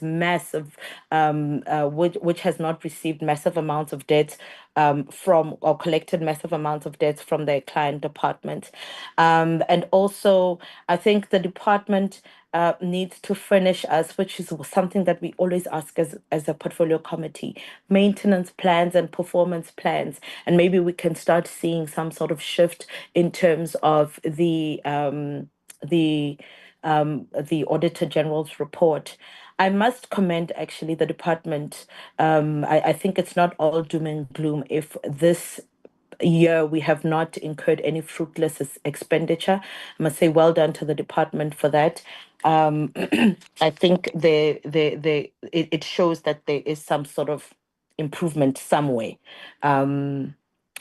Chair, and also I think the last one is in terms of EPWP that, the AG said they're not seeing particularly a turnaround with people who enter the program and who leave it, and has stated that they found material findings within 3 provinces specifically, Eastern Cape, Limpopo, and North and Northwest. And I believe that this will even be worse with the upcoming elections. I just want to know if there is any sort of rationale behind it, or if there is any um, uh, political, I think political rationale to sort of to attribute to the behavior of us finding the material findings within only these 3 provinces and not particularly across the board? Do we have maybe a political correlation in that regard? The asset register that is not sufficiently updated. The last one that we received, I think in one of the questions that we asked, it said 1.2% of the buildings are in excellent condition, only 1.2%. I just want to ask, when was that last updated, when we were given that response? And also in terms of disciplinary action, I think the department has done a couple of exposés which were very public, which showed the extent of rot and corruption within the IDT. But what we are not seeing is that after the exposés, there is capacitation in the entities or the department in terms of consequence management or in ensuring that we don't come back to negative audit findings. What can the Auditor General recommend to the department to ensure that over and above firing people who are incompetent or who have been embroiled in several irregular procurements and whatnot, how do we ensure that this sort of behavior is curtailed and the department does not fall in the risk of repeating these findings over and above the the public exposés, which seem very exciting? Thank you so much, Chair. Thank you, Honorable Kobe. Let me allow the department to lead and respond. I think there was one question that was directed to the department, then later you'll hand over to the AG. But while I'm handing over, I want to check with yourself from the department, in particular the PMTE, as you are acknowledging that the PMTE is not doing good according to the AG's report, and it automatically tells us it does not comply with the PFMA. Then the question that might arise from myself is that, do you really, DG and the DDG, do a monthly or a quarterly report to the minister? We mean the financial management and performance management to the minister, so that he can monitor. Actually, we are referring to the executive. In the absence of the minister, do you take that report to the executive's office? Secondly, earlier this year, there was a presentation from yourself that brought a good strategy that shows that you are trying to turn around PMTE. Maybe my question to the AG is that, as much as you've identified, and it's not only for this year, it's a recurring matter that you are getting from the PMTE. Did they present or show you their strategy, their turnaround strategy? And what is if they've shown you, what are your recommendations specifically to try and make a PMTE to operate smoothly and be in a position to account for what it's doing? You've made some few recommendations, and how does it hold? The powers that are invested in you as the AG, as much as us will be playing our own oversight, how far does it go with yourself to enforce or make it possible that PMTE and the department follows your recommendation? But let me allow you to respond. Let's start with the DG or the DM to lead the responses, then later you'll give it to the AG. Thank you.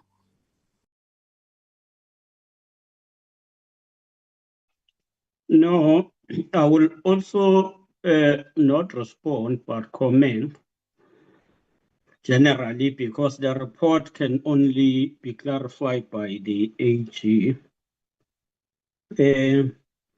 Maybe on my side is one, I'm sure the DG will, or the CFO at some point, will take the committee into confidence on 2 things. One, the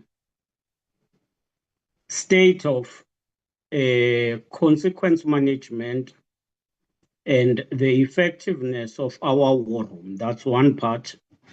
whether we're succeeding or not, because I think based on what from previous years, the work involved should have helped us on those two aspects. Improve financial management and accounting.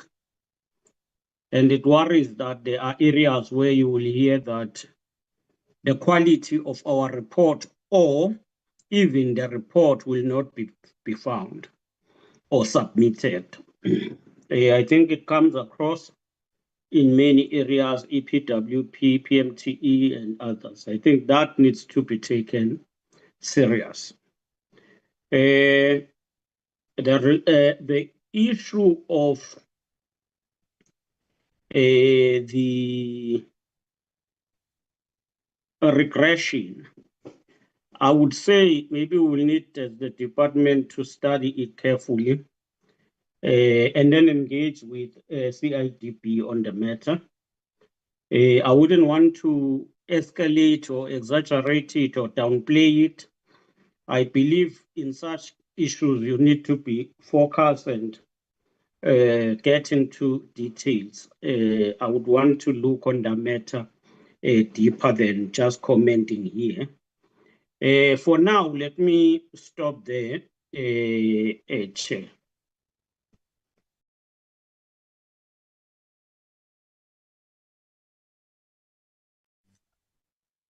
DG, you have nothing to say? Chair, let me come in. Good morning to yourself, Chair, and honorable members. Good morning to the AG. You know, Chair, I was trying to think about this, that AG brought a report to the portfolio committee to report to the portfolio committee for the portfolio committee to process the report. But they're asking us questions. But Chair, you've got powers vested in you, like you always say. Let me respond on those that we think we can. And obviously, as the DM directed, we have to be also careful in terms of these reports because we need to also process them and we get it adopted by ourselves and then we can deal with recommendations. But however, in the process of accountability and transparency, Chairperson, let me start with the easy ones. And then I will then lastly ask the CFO to just cement my comments. Right. Chair, maybe taking yours, which actually came just at the last end. The Section 40 monthly expenditure reports are done every month, signed off by myself, and we send it to the minister and the DM and also National Treasury. So those reports are done by the CFO, but we will then comment on that. Chair, in respect of a very painful question that is always asked, I think Honorable Bath explained it almost well, but it still needs us to answer. Let me indicate on the consequence management, because Honorable Kobe actually rehashed it as well. Other than the exposés that come in, the issue is what is really happening on the ground. I think safe to say, Chair, with our recent appearance last week in the portfolio committee, there was a commitment that corporate services will provide a full report on each and every activity that would have been found to be wrong around, especially the non-performance of officials around their duties. And I believe that report, with Nola's indulgence, will be made available. But safe to say that consequence management, Chair, is really taking a shape one way or other. And I believe that it may also be understood that what do we do about those people who are not performing? I think as early as 2 weeks back, as the department, we are really starting to provide a clear direction around it because there's quite a lot of complex areas, Chair, that are happening that needs, before you can act, for you to have information and sort of investigations I'm very happy that investigations are happening and they also are getting now processed quite quickly. So there is quite a lot of work that is being done around it. And I do think that on the side of particularly IDT, you remember, Chair, that we seconded a official from the department to support in terms of capacity that side. But I do believe that capacity we've seconded to IDT is coming to an end in November. So we'll then await the board to direct what they want, obviously through the ministry, so that we are able to look at that. And then, Chair, in terms of the EPWP around the material findings in these other provinces raised, I think I'll allow Mr. Molatelo just to highlight in that. It will be him who's going to respond on that. And then the rate of progress between the previous financial years on the side of PMTE, I think, let me register that personally, I'm also not happy about PMTE not moving to a particular way that we are actually envisaging. And also the challenges which are also known. Someone would say, Chair, if everybody were to pay us money today that we owed by our clients, will PMTE issues be resolved? I think to a certain extent, in terms of removing things like the bank overdraft, we'll be out of that. But is that going to solve the problem? I think there's still a lot of work to be done, Chair. So I think there needs to be a proper appreciation. And then also, Chair, the other issue that I want to indicate, we have presented the asset optimization strategy, both in this committee, also the select committee. It was also presented in cabinet. So the asset optimization strategy is one strategy that was trying to reimagine how PMTE can get out of the problem. So I think that strategy is there. However, I think maybe the head of PMTE may want to latch on that. Maybe through you, Chair, let me give the CFO just to make a quick comment, and then maybe head of PMTE and Mr. Molatelo to those other points. Thank you, Chairperson. Thank you, DG. Good morning to Honorable Chairperson and Honorable Members, DM, AG, and colleagues. Chair, perhaps I will build from where DG ended, particularly on reports that get provided to the Minister, DM, and National Treasury. As the DG has indicated, we provide such reports on monthly basis, and there are min-top meetings on quarterly basis, which actually even resulted to financial recovery plans, which the Minister and the DM directed the department to develop.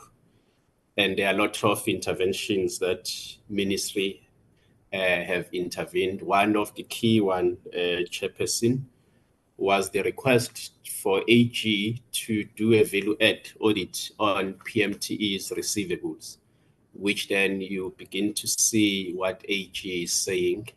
Just to cite a few examples, members, on slide 22 of the Auditor General, where then there is a deficit of 19 rand per square meter, which AG is reflecting, which is something that AG even make recommendation to say there is an urgent need to engage National Treasury in that regard, so that we can then improve on accommodation charges, which actually it's a significant area of our properties where clients are occupying, which will even begin to respond to maintenance that is lacking, because you can only do as little as you can with the amount that is allocated. But when you are faced with financial deficit, it's then make you not to plan properly for maintenance programs.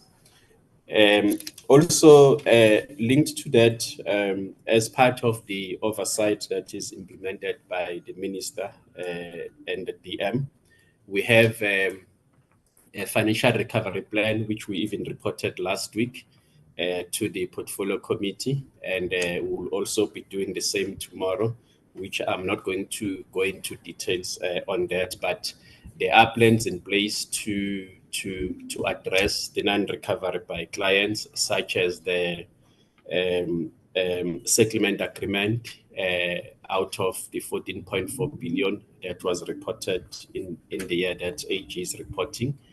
And there are many more interventions, but we'll go into details tomorrow on that. The other issue, there was a question to say the recommendations by AG, do we implement them? Do the DM has highlighted the audit war rooms, which we are having without fail. These include regional managers, DDGs. Perhaps we will continue to reflect, but the way we do things, it's a reflection, actually, the audit outcome is a reflection of what we do every day. That's why the minister also tasked us to come up with performance improvement plans to say we need to do certain things on a daily basis. Some of the things are not overnight. It will take time to resolve them. But what is important then is it's an oversight which the committee was asking whether we provide progress reports to minister to play his role for oversight, which we do, including also the audit matters. And we do engage AG. The recommendation by AG, we take them serious. One of the key issues that actually made us to regress its leases, there are 4 qualification issues that are linked to leases, which in the past we didn't have so many areas of concerns. That's why then even AG has indicated that there is a material irregularity that was issued around leases. So if leases were not qualified, I think one would have seen a significant improvement. But because of leases, there were 4 additional qualification matters, while we may have improved on the asset register, which is a significant area, Chair, because it begins to give credibility on our asset register, because it's a significant line item worth 151 billion, while then we have challenges in other areas. But Chairperson, we have started to reflect, not only to reflect, to come up with the action plans that will respond to all these issues. But as I indicated, some of the things will take time. It's not an overnight process, because some of the things are deep-rooted. As the DG has indicated also on irregular expenditure, there is a lot of effort that is being put in place for consequence management. I think the committee last week requested the report on consequence management, which HR will be providing to then demonstrate that consequence management is taken serious in the department to send a strong message. I think I have covered all the issues that the DG wanted me to cover. Thank you, Chairperson. Sibande.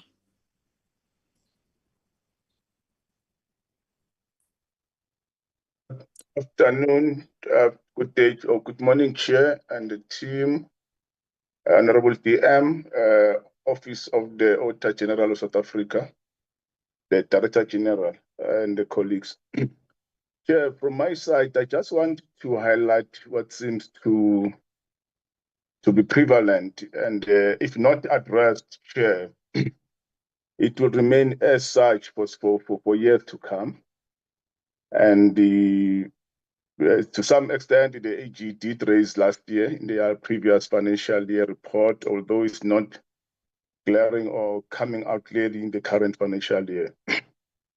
Chair, I think I will start with what Honorable Bath have said in terms of whether the model is working or not. And what we see as a symptoms of the model at this point in time are recurring events which says you do one and the same thing and hope for different results. And that defines the character that is the model at the moment. And secondly, Chair, what it also says that we need to define what is the model of PMTE, because that is the root of our problem, and that is what I was hoping the AG will speak on that. At this moment, Chair, PMTE model is not established in terms of the Public Service Act, which means that the institutionalization of PMTE remains not founded in terms of legislation, whether it's Public Finance Management Act, and also whether it's in terms of the Public Service Act, Section 7, Paragraph 1A, because that will define what is an entity. Because the word PMTE is the last alphabet stand for the entity, which is not the case. Because if you look into that, it begins to tell you, for example, that you will have the Mr. Sibande who serves as the head of entity, but it's not delegated in terms of the Public Service Act to account fully in terms of what should be the outcome of the performance of the entity. Because unfortunately, some of these issues, one has seen them before, and they can only be addressed if we really define how to then account and make sure that when you apply consequence management, because it's a fact, the AG is raising a fact. In terms of consequence management, as much as there is progress, that progress is not adequate to really send a message that we are changing the culture of the organization and ensuring that people are accountable. The head of PMT might remain accountable, but for issues that it does not have a delegation on and it does not have control on, because that is the way it's structured. The DG must be held accountable for issues that is not necessarily delegated on, because there is a gray line. So we need to speed up within the department the definition of how do you then define PMTE. Whether you define it in terms of the accounting standard, which means that it's just a matter of complying with the GRAP system, where you are moving from, where we have moved it from a cash modified system into an accrual basis system.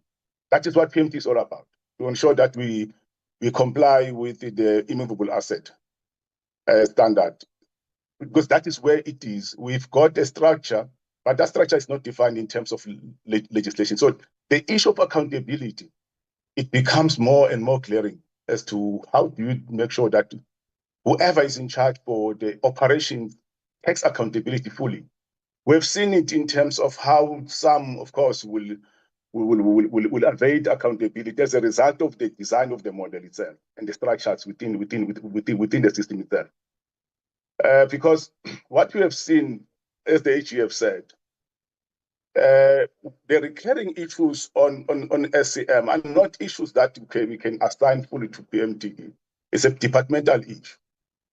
The issue of the rollout of CITE becomes a departmental issue, but not a PMTE. But who gets affected mostly is PMTE. The issue of HR, it's a departmental issue, but it has an impact in terms of how PMT performs at the end of the day. So when you look into the entire ecosystem, the ecosystem does not necessarily, it's not designed to say, look, because PMT has got a bigger role to deal with property of the state in the form of a movable asset. And how does it respond in terms of its operation to be efficient? It requires perhaps to define the model so that it becomes a business sort of model.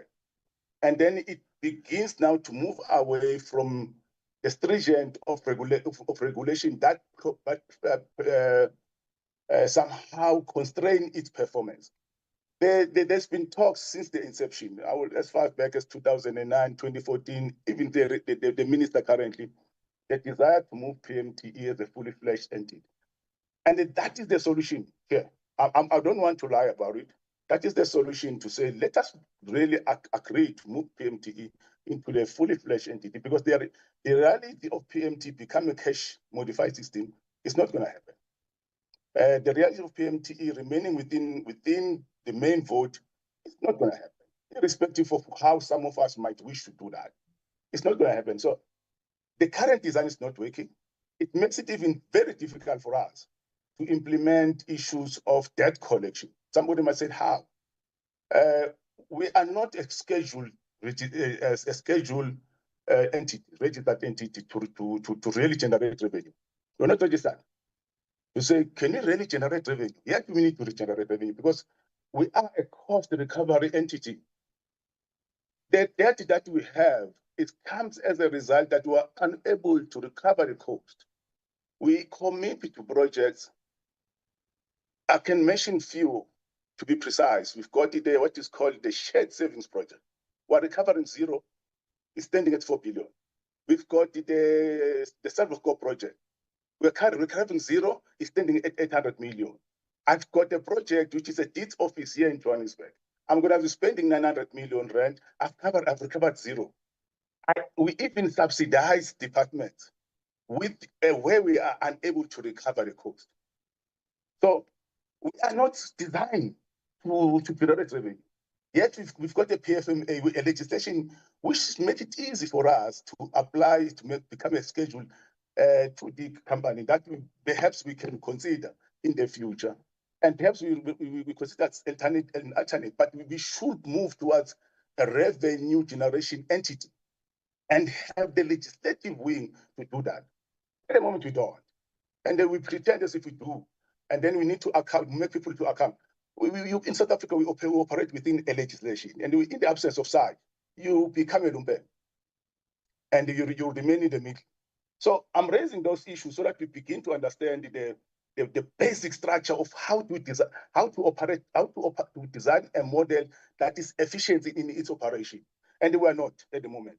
The other issues that we have raised, which are operational issues, issues of the leases where people are really committing fraud. It's fraud. It should be attended as such, and people should be held accountable. It's not a matter of how do you then treat it differently. It's not different. How do we then respond to that with speed in order we change the culture and make people account? It's a matter that we need to improve on. And also the issue that the AGF said, there's been a huge call. I want to elaborate on that we need to reduce private leases. When we reduce private leases, we must have an alternate accommodation. We don't have an alternate accommodation that is available at this point in time. The state buildings that we have are not habitable because the budget PMT has today is the same budget we had in 2017. That is the revenue we have today. So what does that mean? We've never seen any significant growth.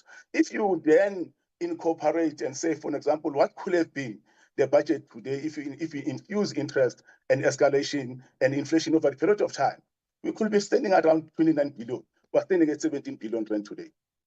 So over the last 7 years or so, we've never seen any significant growth. So we won't be in a position to respond to the issues of doing what is called the serious refurbishment of our state facilities. I think the AG made an example of the Kosimapuru. But that is a simple, that is what we're saying all the time. And of course, can you generate revenue? Can I raise a debt? Go to the market and raise a debt so that I can use that debt to augment the backlog. I can't. Legislation does not allow us. Because if I raise a debt, then I must be able to be in a position to amortize that debt over a period of time and refinance it. I can't refinance the debt. So those are the issues that we operate outside a model that is not supposed to deliver. Then lastly, Chair, I think the issues of the asset register, it's commendable that there's been an improvement. But the asset register that we have, as the age is comparing to the municipal values, property values, is not compatible because our asset rate, municipal values, properties are evaluated on an every 5 years in terms of the municipal just said. We don't have a legislation or don't have a case that says we need to review our asset register on a regular basis. I think something that we'll consider in the near future. So those are the issues, Chair, I wanted to raise, so that when we deal with PMTE, we deal with PMTE from an informed legislative understanding of, does it really respond to a legislation, or is just a management entity with no legislative support to really execute this function efficiently and fully. So I wanted to raise that because the AG did at some point raise those issues, and I see these issues are being omitted this time around. The rest of the issues, Chair, will come as a way by in terms of our operations. But some of these issues can be achieved in the near future, because when we're dealing with properties, we are not just dealing with mixed coolant where you see results at the end of the year. It's a process. Dealing with asset optimization is process. It's going to be a process, because even for us to implement a triple P, it will take 3 years before you can see results. 3 years before you can see results. And we are working with GTI. Thank you, We're working Sibande. with GTIC. Yes, ma'am. Thanks. Thank you. I will stop. Maybe I'll come later again. Thank you. AG, it's your turn now. Thank you so much, Honourable Chairperson. So I'm going to ask Sizwe to respond to the questions from Honourable De Lange and Baf around CIDB, and namely the regression that we've seen, which we reported, as well as the recommendation to the Portfolio Committee. And then I'll also ask Sizwe to respond to the question around material irregularities, what we understand on that.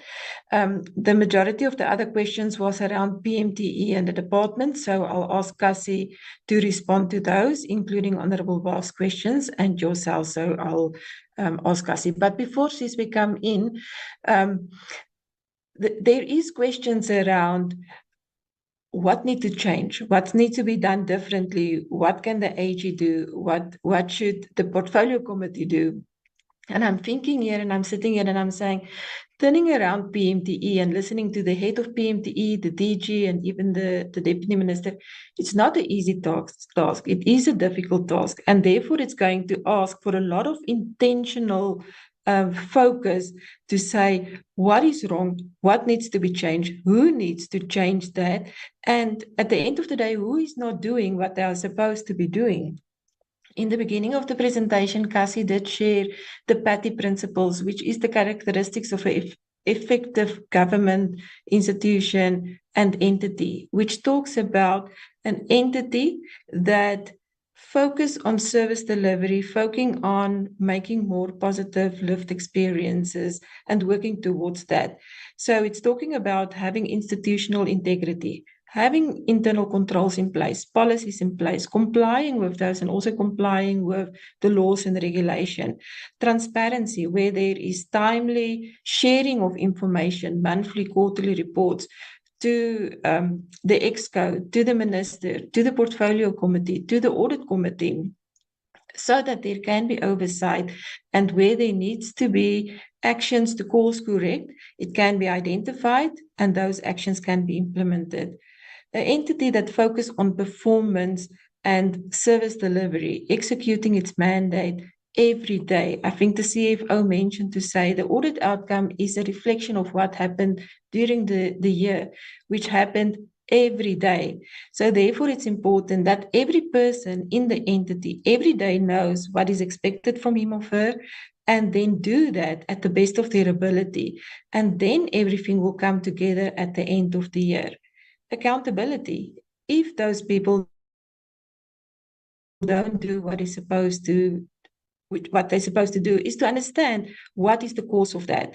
And it's not always to say that people should be fired. There can be training that is required. There can be support that is required. But in terms of accountability, it is understanding what is going wrong, where the problem is, and what needs to happen, and what is the most appropriate action to correct that. And looking at the PATI, I mean, it is not up to one person or one institution then to say, this is this person or this entity's responsibility to change PMTE around, which bring me to the accountability ecosystem, which says every person and every institution and entity that form part of the accountability ecosystem must play their role, starting with management, the people on the managing and leading the people on the ground, the DG, the minister, internal audit and audit committee, very important in terms of the accountability ecosystem.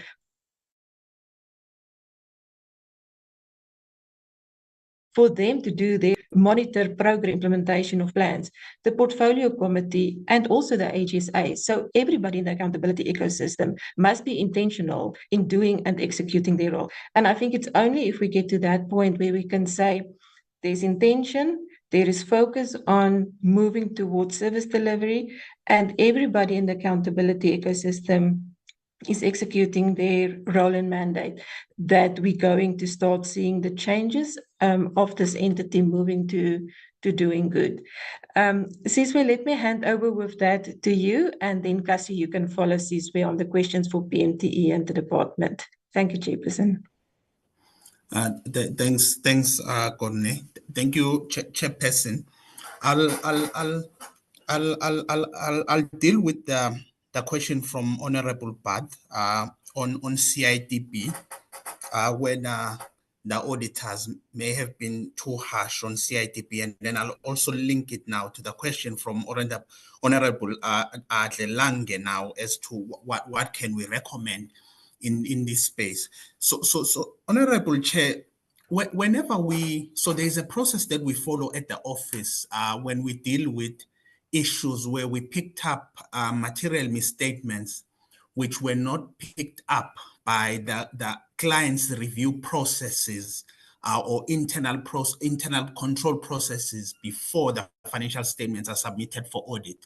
So for example, if there's only one material misstatement that we identify, normally we'll assess that and say this is not due to a breakdown in controls, which will include the review control of the financial statements. Maybe it was more of an isolated incident. So in those cases, although our chairperson will identify that there was a misstatement which was corrected subsequently, then we don't raise the material finding in the audit report. So there is an assessment and a criteria that we go through to make sure that we are consistent in how we assess our auditees where there are material misstatements. So in the case of CITP, for example, we did identify that there were two the misstatements we identified in two separate areas, but which had to do with, I think the first one was on the budget statement, and the second one was on the accuracy and completeness of the related party transaction, which is one of the key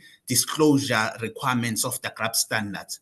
So when we did an assessment, then we concluded to say this is not due to an isolated incident when we assess. There was a point where there was a breakdown in the controls, be it the review of financial statements controls against the compliance checklist or GRAP checklist from the National Treasury to make sure that all the requirements of the standards are included, and also the review to ensure that the figures now that are included are accurate. So when we evaluated and assessed against that process that we apply across, then we concluded that there was an issue with the controls surrounding the preparation of the financial statements, Chairperson, and that is why then we had to report that material compliance finding in the audit report relating to the material adjustments. And then now linking to Honorable Lange's question on what can we recommend, even though we might not have included it in the key recommendations in our slides, and Cassie, when he was mentioning, it was more so to say, I think the entity this year will definitely get back on track to address that. But the question or the comment from Honorable Lange is important to say, but how do we bring them back to continuously improve in terms of control so that next year they don't address and become clean, and then the following year, then there are one or two matters that we are picking up.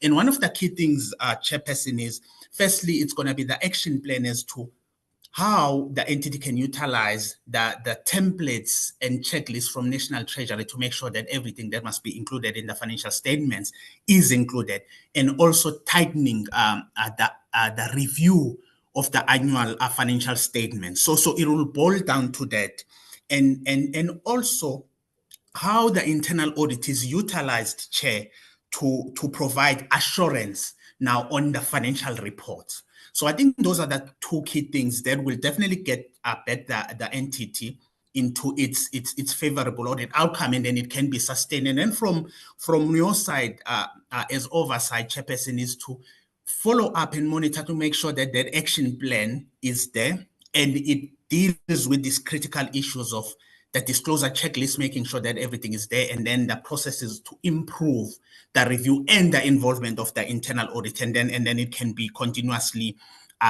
monitored. I think from the oversight, one of the key things as well is maybe to have some mini or interim audit financial reports that even us as the auditors, we can come in a bit early and do an audit before we get into the 31st May's submission of the annual financial statements, Chairperson. So I think it's one of the important things that maybe I do know that it has been discussed. There has been discussions between the auditors and the board to really institutionalize this thing of an interim audit, especially in the space of CITB, so that at least if there are any other issues, one or two issues that can be picked up, then we can pick up and communicate early to the client. So I think those are the key recommendations, Chairperson, which will definitely assist in bringing back CITB, and then they maintain the momentum. And then there was a question from Honorable Delange again about this material irregularity MI, as to what do we mean by it. So Chairperson, you'll remember that at the end of the 5th Parliament, there was this move to change the Public Audit Act. And the move was successful, and the Act was amended in 2019. And over the past 5 years, we've been exercising these powers.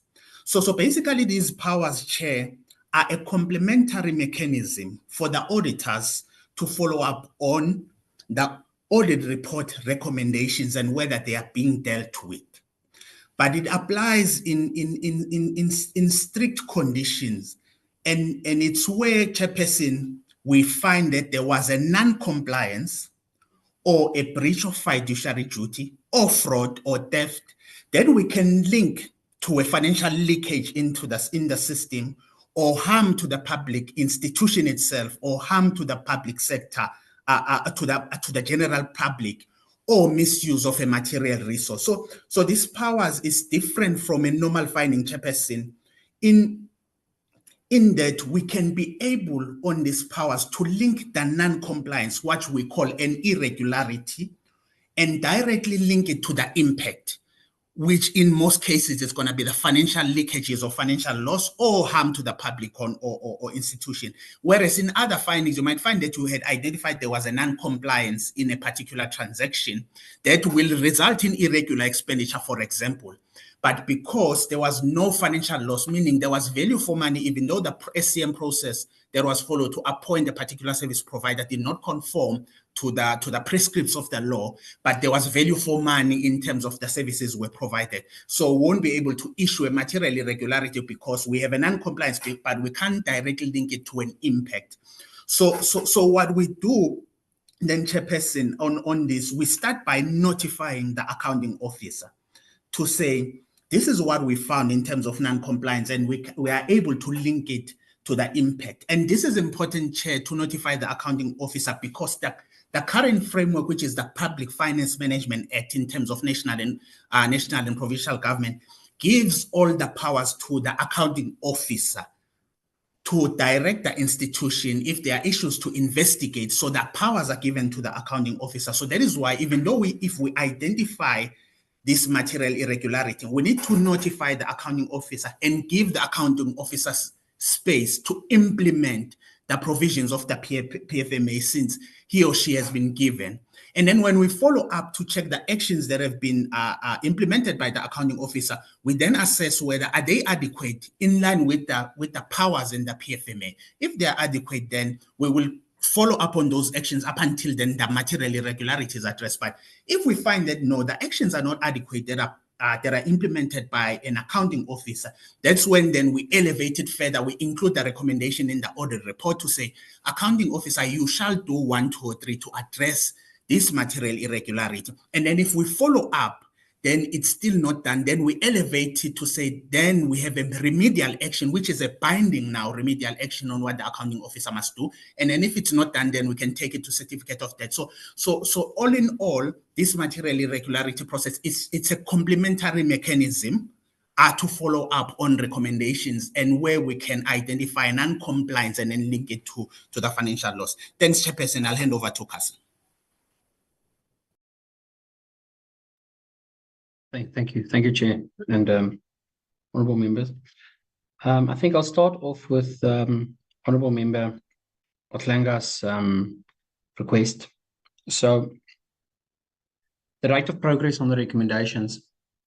I think we need to be fair here. We're talking about a very big entity with serious problems and a massive amount of money that's flowing through it. So the reality also is, and I think this is generally true for South Africa as a whole, is where there's a lot of money, there's always maybe some untoward elements that also seek to benefit. And that's why we need to be very strict in terms of controls and consequences. So we have seen recommendations that we've made being implemented, but ultimately, in the last 2 years, if we're being honest, PMTE has shown improvement in terms of the asset register control. But as I also stated in the presentation, is that's where our concern sometimes lies as the auditors, that resources get allocated to address the patient that's bleeding out of a wound, but the underlying cause of that wound is not addressed. And that's where we believe, putting it forward as part of our recommendations, that system improvements are very important. Skill improvements are important, and identifying the gaps where additional training might be needed. And then looking at the systems that is responsible for producing credible financial information. Because if you're dealing with the magnitude of transactions that PMTE is dealing with, for instance, when you look at one of the qualifications that relate to accrual, the accrual system is completely manual at year end. So it requires manual intervention from all of the provincial heads and provincial officers to update head office. And mistakes are bound to happen. The question is then, these mistakes unfortunately become material in the PMTE space. And then those accruals are not completely incorporated. The other qualification area is another example where you're sitting with commitments. Now, these are contractual commitments that has to be made to service providers, of project implementers. And what the reality of it is if you had a credible system that produces credible information and updates regularly and requires to be updated, that will go a long way in solving the problem. But it's also not fair to only put it solely on the system. You also have people that work with these systems. And that's where we come forward with the skill issue.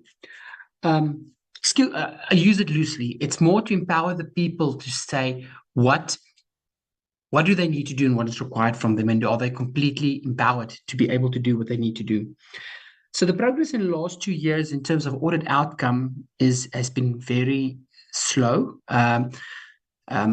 However, Honourable Member Shanga, we've seen improvement on the assets, but we just don't want to see a regression again. And I think that's something important for us to raise. Then what Honourable Barth raised is a very difficult question when you ask, what is the solution to fix PMTE? And I don't think at this point in time, it would be prudent to say, here's the silver bullet, do this, and PMTE will be fixed. As part of our recommendations as we put forward and which we will discuss with the Minister, and as I've indicated in our presentation, that we will try and limit it to a few recommendations which ultimately will yield a result in terms of improvement on the PMTE. But the ones that scream out at us is, if you want to address a problem of bank overdraft or receivables not being recovered from client departments, you first need to get your own house in order. And you can't tell your audit client departments, pay me for maintenance, but they have this idea. Remember, perception is a very dangerous thing, and to change perception becomes even more difficult. So if you can't keep your own house clean in terms of sufficient and aggressive consequence management when people are doing what they're not supposed to do, and they've been warned before and they know what they're not supposed to do, especially around supply chain management, project management, delayed projects, and the service provider keeps on defaulting, yet still get paid, yet don't get blacklisted. That's all low-hanging fruits for which the controls can be put in place, and you will see immediate improvement if you are able to manage that. I think that goes a long way to addressing the problems that PMTE is struggling with. Then, Honourable Kobo's request around the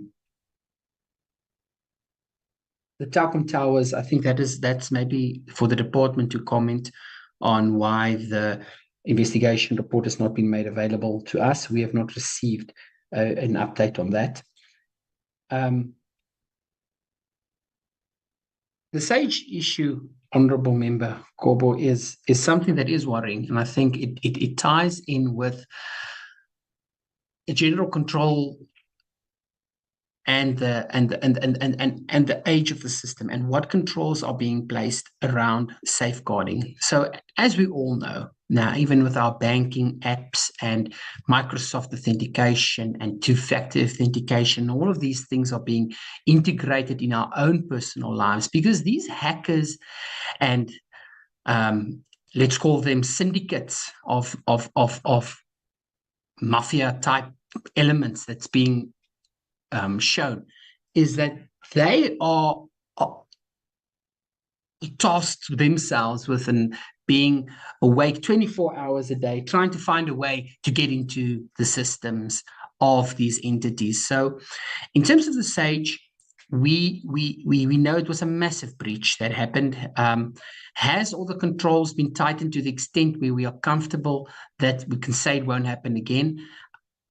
I would not be in a position to comment on that. But what I can say is that we did request the department and the PMT entity to provide us with an update on the controls that's been put in place to improve this. And in our current audit cycle, we took a look at that.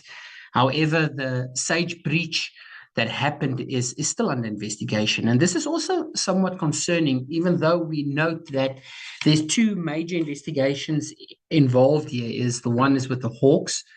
They are involved in this. And the second is the internal audit has appointed a service provider that's also looking at it. We've received an update on progress, but it was still very limited. And in that also lies a problem that it's going over 3 years now when this breach happened, and we're no closer to having a final update on the investigation relating to this. Then Honourable Kobo's question on debt collection. So as you might know, Chair and honourable members, the amount outstanding to PMTE is it's not a simple thing to say we will just force you to pay, because government cannot sue or lawyer up to recover from another government entity. It is something that should be dealt with within the ambit of government's influence. So that is not something that's recommended or actually allowed, to be frank, for that matter. So what other mechanism does PMTE have to try and enforce this, to recover the money owed to them? And that's why it's difficult. If it was an easy question, we would not have been tasked to also give our insights into it. And that we can give insights into this. The actual solution to this is difficult because there's a two-legged way to look at this, that there's a perception from client departments relating to PMTE that I'm giving you money, but I'm not getting serviced. So that's why the first thing I addressed was to say, you need to change that. And in order to change that, you need to get the procurement and the consequence management side right, and your project management side right. And your project managers have to be held accountable. But then there's the other element. How are you going to task them to pay? Well, there's been an allocation of funds made to the client departments under their vote that is actually money for PMTE.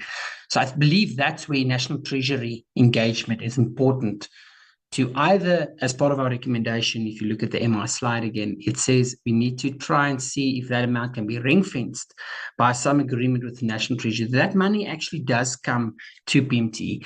Unfortunately, Chair and members, that does not address the backlog, because a client department will have a new appropriated amount in the current year, but that will not cover what was been outstanding in prior years.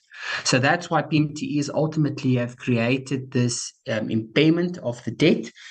And if that is not recovered by some means, it's ultimately going to result in a loss to the state.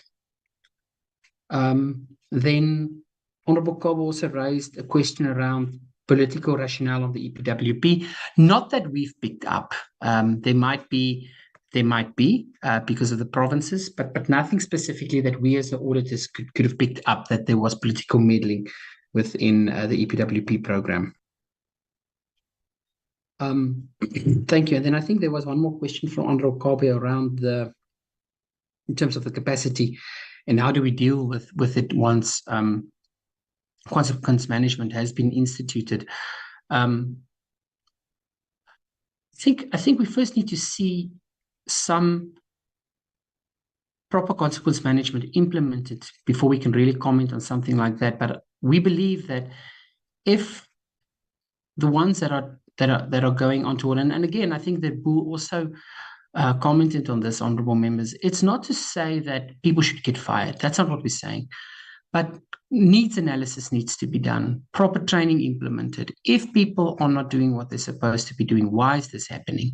And if irregularities or fraudulent or conduct is identified, you need to deal with that. You have to deal with that.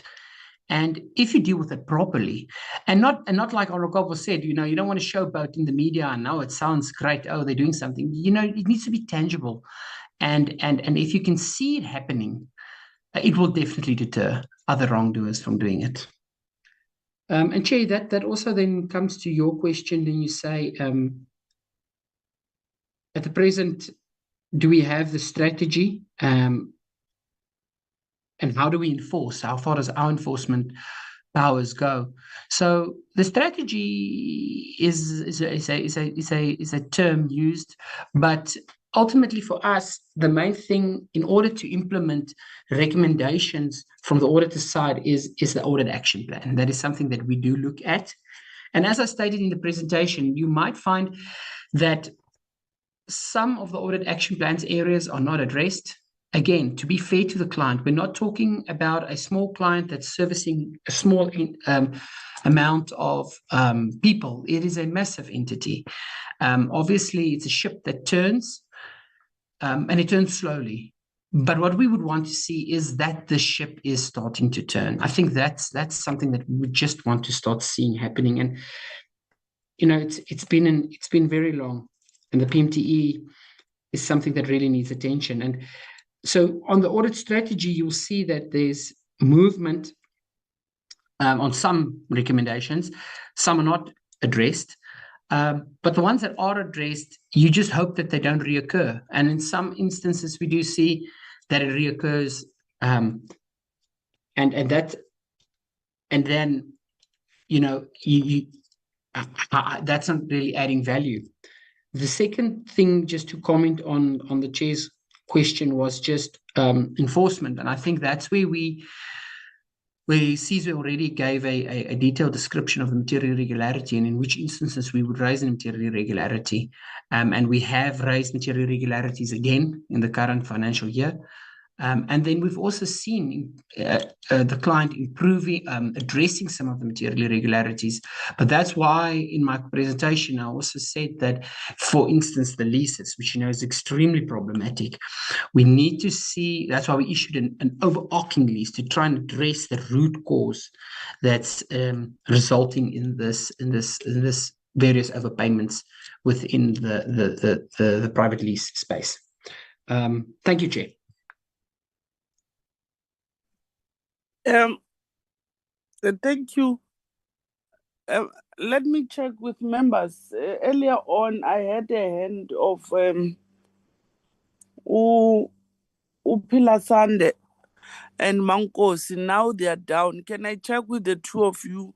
You are saying you are covered. You no longer want to raise issues. Because if I close this round, I'm not going to open for it again. Mankosi, are you saying you are covered? Okay. Chairperson. No, it's fine. I'm getting the indication that you'll come in. Upila Sunday, is he still on the platform? Yes, Chair, I am on the platform. Are you still wanting to raise questions? Can you hear me, Chair? Yes, I can hear you. Do you still want to raise questions? Am I audible, Chair, on your side? Yes, you are audible. Oh, okay, yes, now I can hear you. Can you please repeat? I was just checking with you. Are you still raising your hand to raise questions? No, Chair, thank you. I'm covered. Okay. Thank you. Honorable members, this is the last batch. I'll start with Honorable Numalo. Bonginkosi will be the second one, then Mankosi will be the last one, in that order.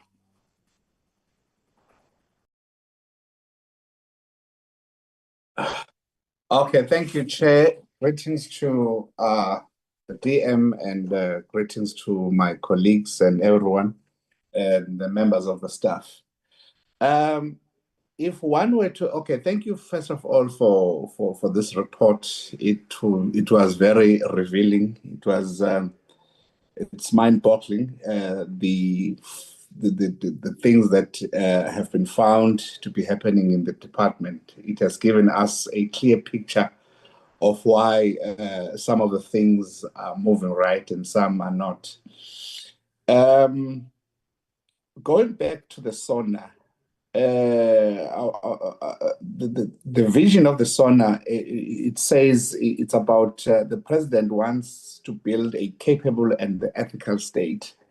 Now, unfortunately, this presentation, it says that it points out that the investigation remain incomplete and few officials are held accountable, which is in actual fact a serious mismatch between the aspiration and the practice. Now, I know a lot has been said about consequence management, but I still want to say something with regards to this one. I appreciate what Mr. Sibande, yes, it's Mr. Sibande, where he has admitted that indeed there are few officials that have been held accountable. So I was thinking that maybe it's time we look into the private investigators. Why am I saying that? I feel the current investigators that we have got a huge backlog. They've got a lot in their hands.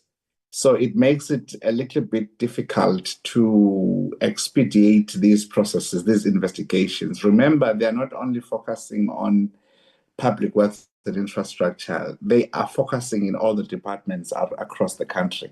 So now I believe that if one were to look into this idea of having a private investigator, this will help immensely in as far as expediting these investigation is concerned. Because one of the reasons why people continue to do what they're doing, it's because they're not afraid.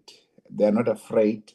And some investigations, they'll take like 3, 4, 5, up to 10 years.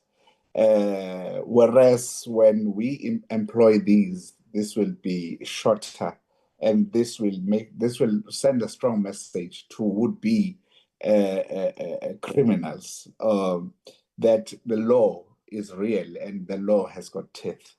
Now, also, when we go back to the SONA and we look at what the president said, he emphasized on infrastructure and asset management. And unfortunately, in the report again, PMTE has failed and has failed to maintain or utilize properties optimally. Why it's that? Why the PMTE is failing? According to AGSA, found that PMTE IT is fragmented and outdated and unreliable. So in other words, for instance, the immovable asset register is not digitized. Then the question is why the ERP system is not employed. Because if we don't have a proper system on the ground, we'll continue to experience these things that have been identified by the AGSA.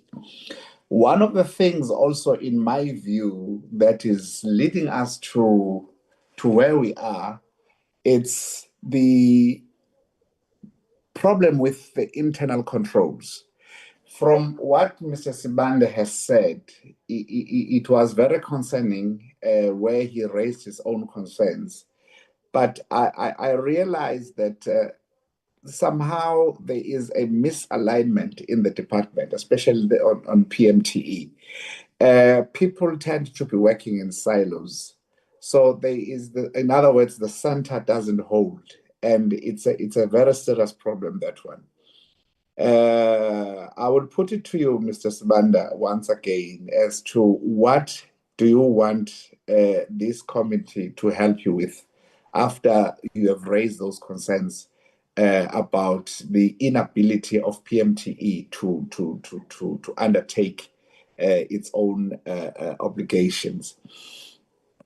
And another thing, when it comes to the issue of internal controls, it looks like to me the junior staff, or should I say the senior management, doesn't know what the junior staff is doing on the ground. Because really, how can we end up with 300 million on lease overpayments? Who did that? And who approved that payment? It's very concerning. It's very concerning. We need to tighten this thing. We need to put it under control. So, Mr. Sibanda, I hear you very well, and I feel for you. And I just want to find out from you, like I've said earlier, as to how can we assist as this committee to make sure that these things do not happen over and over again. Most of the things, my colleagues have covered them. Thank you.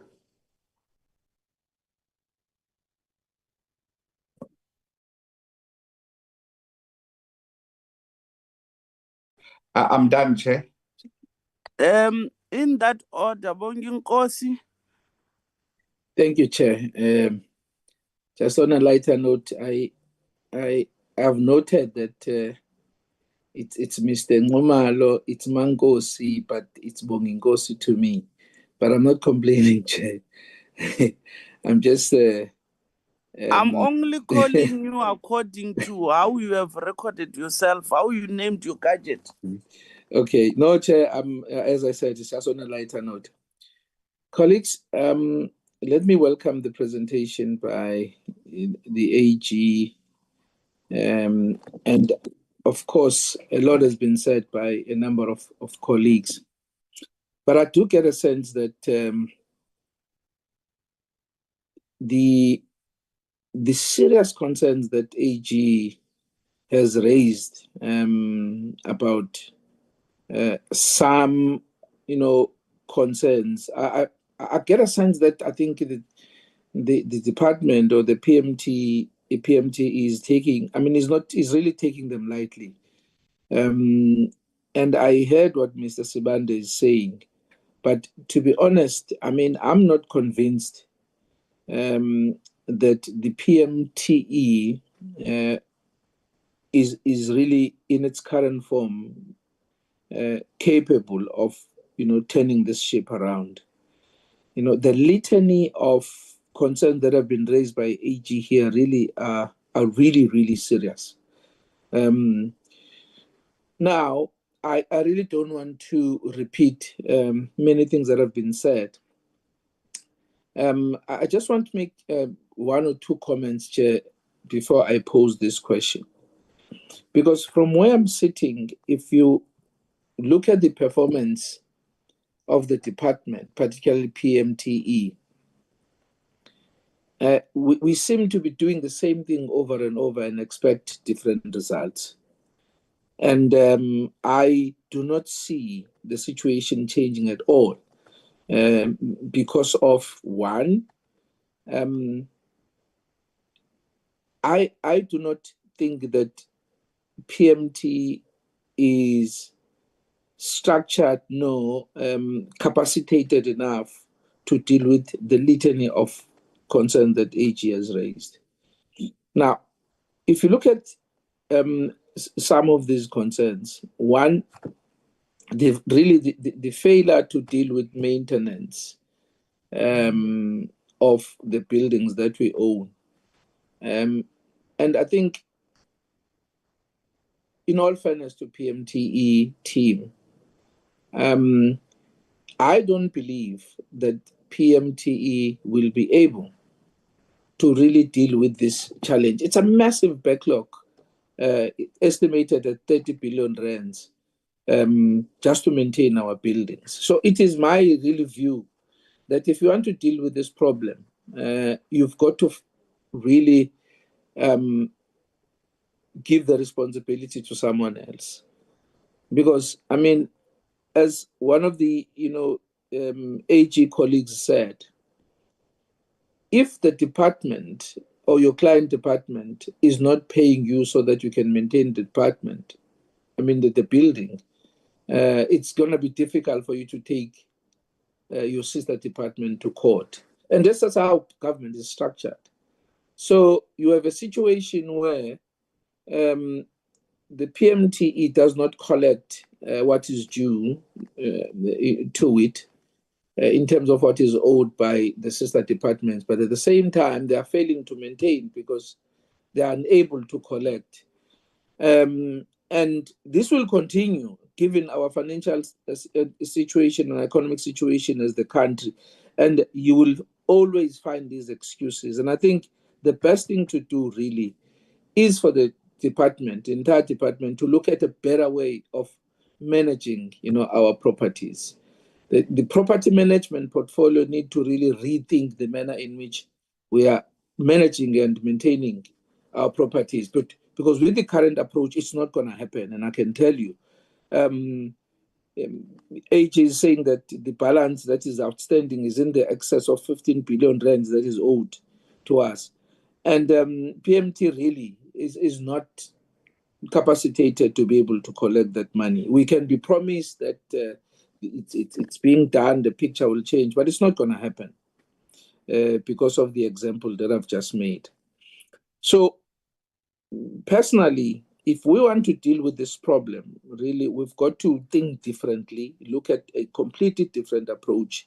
Because if you look at all these concerns that have been raised, about PMTE, and really, this thing has been happening for a couple of years. And if we think suddenly things will change because Mr. Sibande is saying so, then I think we're kidding ourselves.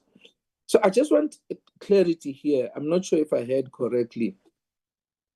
I heard AG saying that PMTE is not complying, with GRAP. And I also heard Mr. Sibande explaining why is that the case. And I just find it, really shocking because if I'm not mistaken, GREP was introduced in 2006, and the same year that PMTE was established.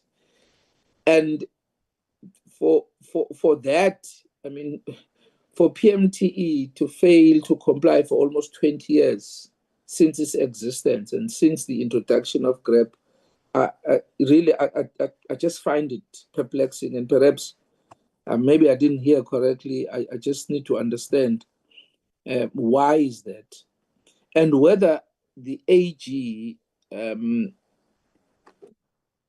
from where they are standing, are they seeing,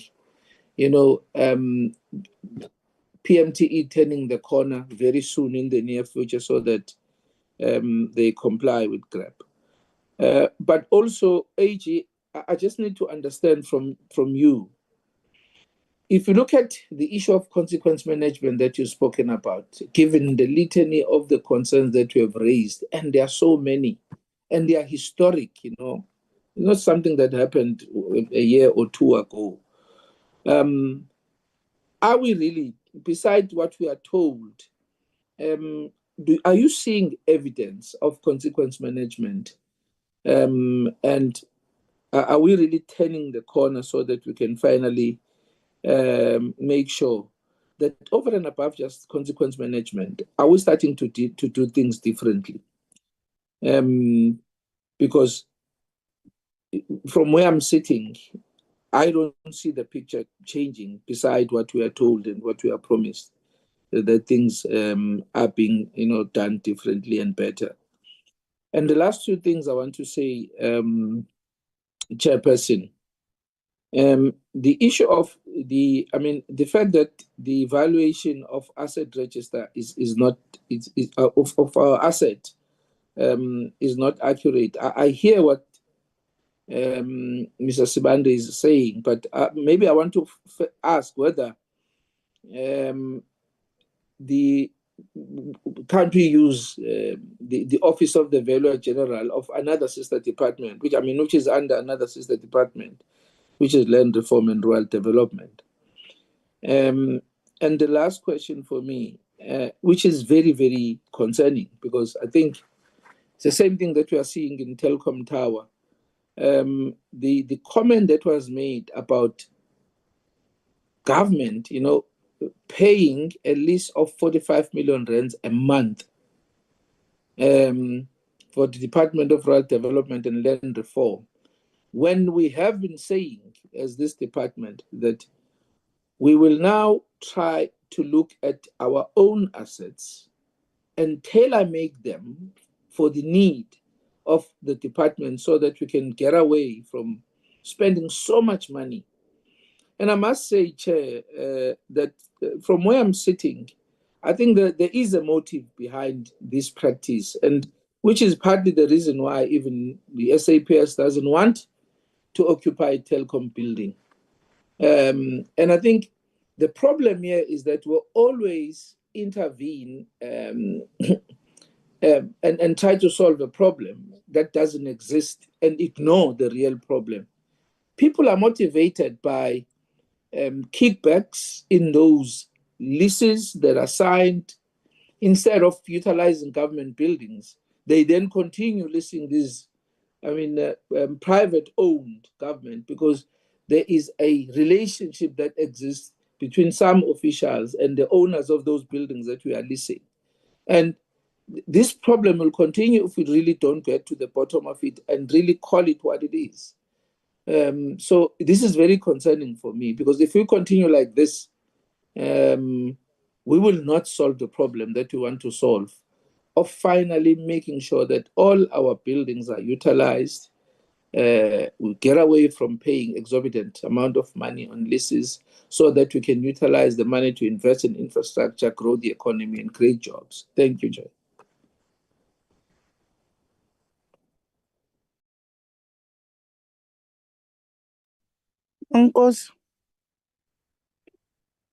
No, thank you very much, Honorable Chair.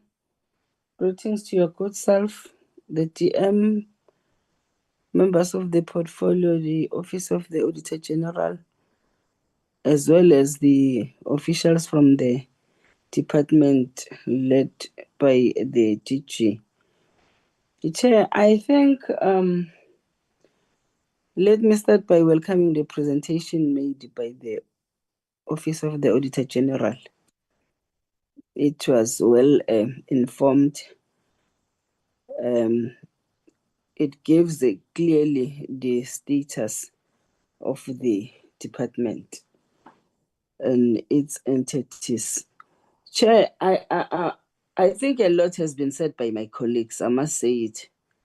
A lot has been said by my colleagues, but one is wondering that in all the issues that has been raised, what is going to happen, because they are not raised for the first time. Previously, those issues were raised. The Auditor General as well is raising recurring issues that were raised before and were not addressed. So I just want to align myself with you that as far as we know, that after the Auditor General has made findings, there must be an action plan that will indicate as to how are they intending to address those issues.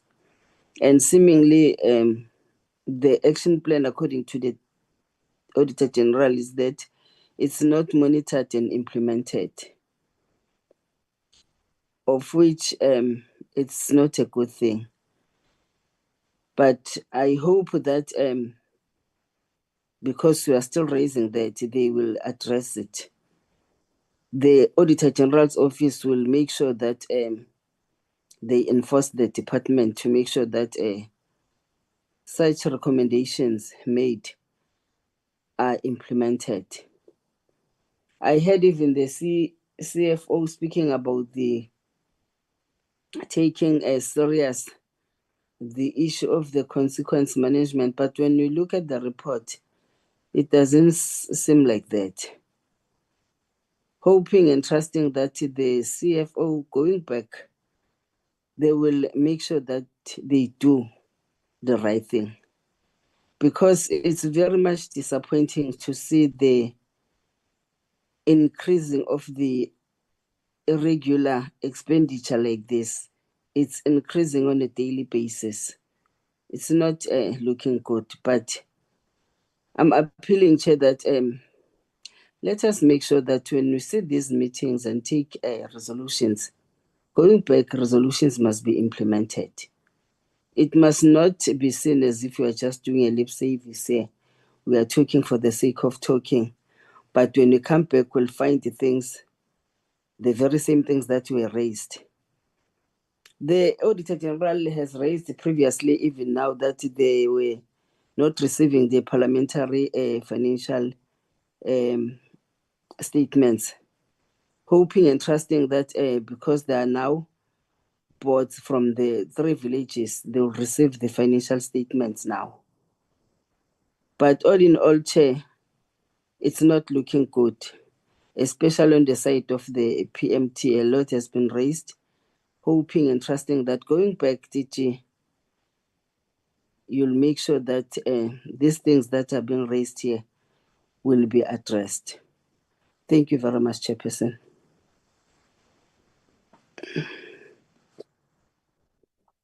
Thank you, honorable members. What I'm going to do is that, Matikizela, can you lower your hand? I'm not going to give it to the department, in particular to the PMT, to respond. I'm going straight to the AG to respond. Reason is that the PMT has been scheduled to come to our portfolio.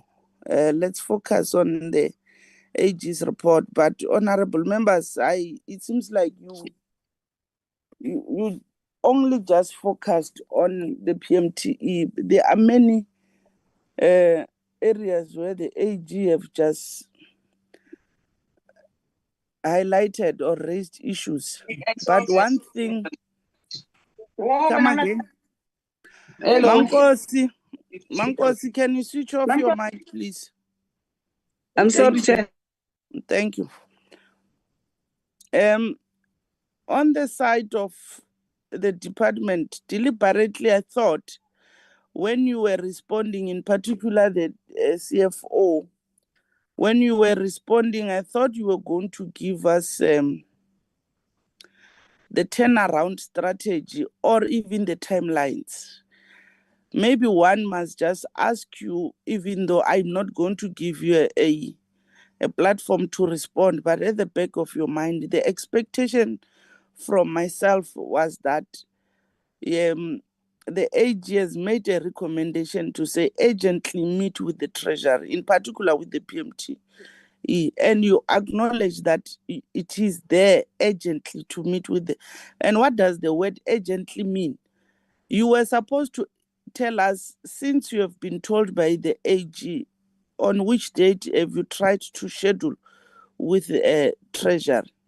Because the minute you start to say urgently, if you were told on Monday, or you were given the report on Monday by the AG, by today, at least you could have tried to be in touch with the relevant department, which is Treasury, to try and secure a meeting. But you did not say anything. In most of your responses, you were just giving us general overalls of the observation that already is there in the recommendation of the AG. I thought immediately when you receive the AG's recommendation and its outcome, you were going to have a plan in place. I don't know how long does it take for you to have a turnaround strategy that has got timelines, immediate implementations plans, but you don't have. So we'll want you to hold it there. And honorable members, it's part of our roles and our duties to make it a point. When we'll be doing a resolution tracking, that's where we've got even powers to say how far with the implementation and the recommendation that has been done by us as a portfolio together, as much as we'll be owning up even the recommendation that is brought by the AG today before our committee. It will be part of us to make sure we enforce.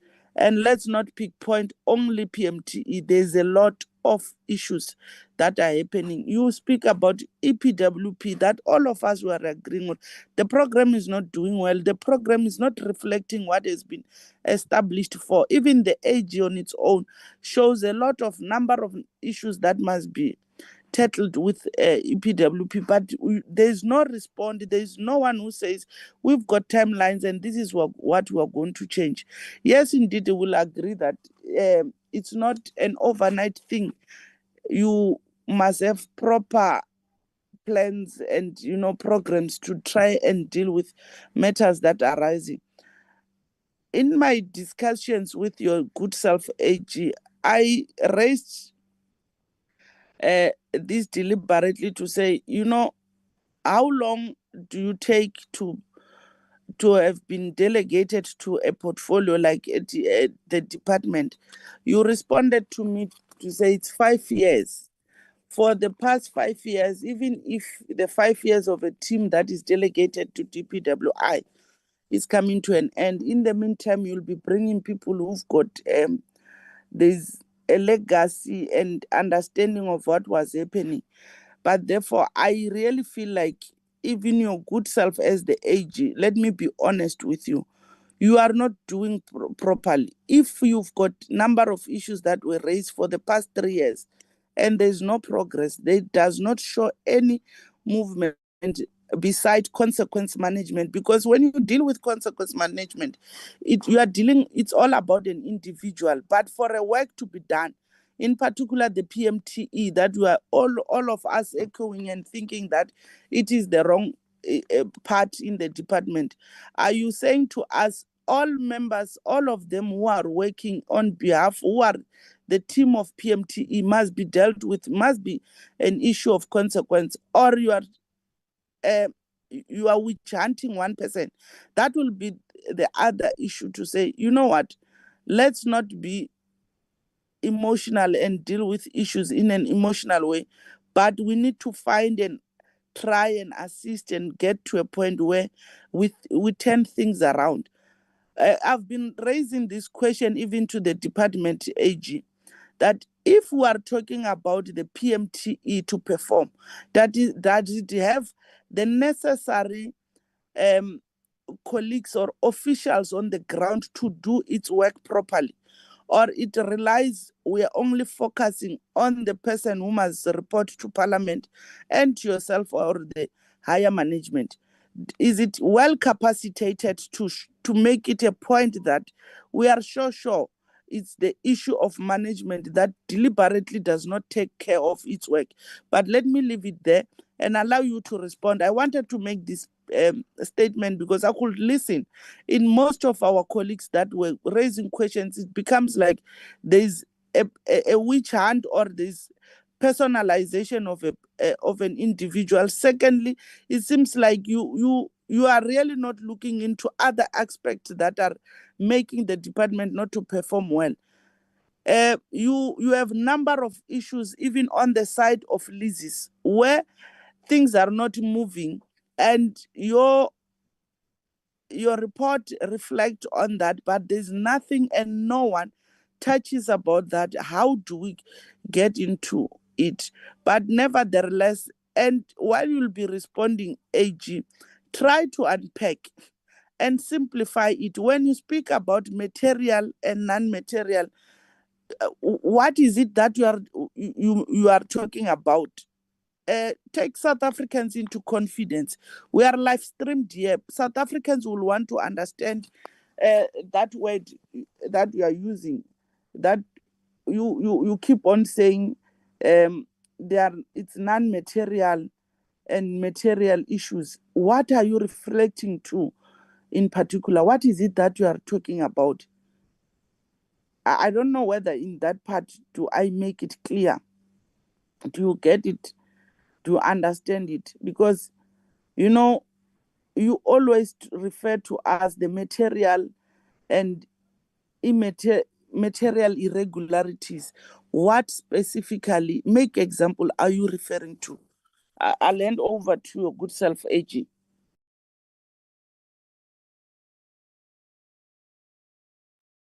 Okay. I think I can come in again, yeah. Chair, maybe on member Bonginkosi's comment, from our point of view, the GRAP requirements are in place. On the financial statements, it is a reporting framework to which the PMTE has to comply. It also then ties in tightly with the BFMA compliance framework. That's why when we talk about in the presentation also on non-compliance with legislated mandate, we're talking about all scoped non-compliances, which includes BFMA, includes the PPPF, and all required legislation that PMTE has to comply with. From our point of view, when we say, as the Honourable Member Bonginkosi questioned, will PMTE turn a corner and comply with GRAP? It's not a matter of if they will turn a corner and comply with GRAP. They have to comply with GRAP, and that's why when we audit against the requirements of GRAP. And that is why we have a magnitude of material misstated items in the financials and non-material non-misstated financials, and then we also report on the non-compliance. And I think that also ties in with your question about material and non-contained material, and I will address that also now. Then just to finish on Honourable Member Bonginkosi's comment on evidence of consequence management, I think that's why we raised it quite clearly and reiterated this in terms of our presentation, that project managers as well as the suppliers, we do not see sufficient consequence management. That's why we are sitting with 2.5 billion rand of irregular expenditure, where half of it seems to not have been investigated and the other half is under investigation, but it takes about 10 years to finalize an investigation into irregular expenditure when it comes to the PMTE environment. I think we can't really put it more clearer than that. Then, Chair, on your comment about the 5-year audit team, as we commented to you yesterday, yes, the engagement manager is normally on an audit for 5 years, but obviously a lot of things happen when some people resign, some people get reshifted. The engagement manager stays on audit, preferably, ideally, for 5 years with the management team on that audit. But that doesn't mean that the issues that's been reported does not stay and the prevalent issues are not escalated and raised year on year. That's just the normal turnaround that we have in terms of the safeguard against familiarity when it comes to having an engagement manager on the audit. As far as the team members are concerned, our trainees stay on audits for 3 years, and then after that they become seniors, so they might stay on the audit or they might move to different audits. So there's a lot of rotation that happens in terms of audit members on the audit. And then, Chair, just to maybe touch on your point of a witch hunt, I think the AG's primary prerogative, and that's how we also amplified the whole issue about the accountability ecosystem, is yes, it can be perceived that the AG's always just bringing bad news and auditing, but if you also consider that the PAA tasks the Auditor General to audit. So that's what we do. If we don't find anything wrong with the financials and we don't find anything wrong with the compliance criteria as well as performance information, we state that. But where we do find the problems, we report it. So that's why we try and maintain our independence. But we've also in recent years moved towards where now you might also note the whole value add message that we did in the portfolio relating to the receivables on the minister's request. We try and put it as fair as possible, not to advantage or disadvantage the PMTE, but to state the facts that we observe within the environment. Then on if the department is well capacitated, Chair, from our point of view in terms of the HR process and the availability of funded posts, the PMTE does have a high turnaround in terms of its personnel, but it's not something that we primarily would raise as a red flag in terms of what is funded. Now, if the department needs more people and the PMTE needs more people, that is something that they would need to request because it has to be funded posts. I just wanted to leave the material and non-material issue to last, and I think, Chair, in this regard, I like to explain this. So if the bull, Sizwe has already, the D-bull has already spoken to the material irregularities. So I think it's important that we separate the process because as he also stated, it's an enhanced oversight role. That's material irregularities. So think about it as irregularity. Now, when we audit, Chair, as the auditors, we can never express 100% full assurance over the financial statements. Because if we had to express 100% full assurance that the financial statements is free of all material misstatements or all misstatements, we would have to test 100%, which we cannot do. So the whole audit methodology, and this is not just in government, this is private, this is worldwide. It's based on a sampling system. So you would have a disclosed item in the financial statements of a certain amount, and when I express an opinion, and that's why you would have certain qualification areas when we've looked at those areas now, like what we've now demonstrated, commitments, accruals, and leases. Those line items in the financial statements, we cannot express an opinion on them that they are correctly stated. They might be under, they might be over. But how our approach works is we look at the budgeted allocation of entities. So you would look either at revenue, expenses, or the assets. So in the PMTE environment, because they're predominantly responsible for buildings and assets, the buildings become the main consideration when we look at materiality. So it's a specific percentage that we apply. It used to be something that wasn't disclosed in recent years. The Auditor General have moved. In our engagement letter, we disclose the amount, what we consider to be material. So as the CFO has indicated, the assets that are being managed by the PMTEs in the excess of 150 billion. So if you take that as a percentage, about 1% of that is 1.5 billion rand. So that is a material misstatement. So when we test a sample and we extrapolate that over the population, and it gives us a value that's higher than 1.5 billion overall, 700 million material, then we say it's qualified because it's misstated to an extent of around 1.5 billion. When it's below that amount, we do not raise it as a qualification or a material misstatement. That's where we say it's non-material. So the client has two options in dealing with this. Either we put it under our accumulation of misstatements and we follow it up in the next year, or the client says, listen, I want to fix this now. Then we agree, they go and correct it, and then they update the financial statements. So that's the distinguishing factor between material and non-material. So the materiality of PMTE is big because it's a big portfolio. So that puts it into perspectives for the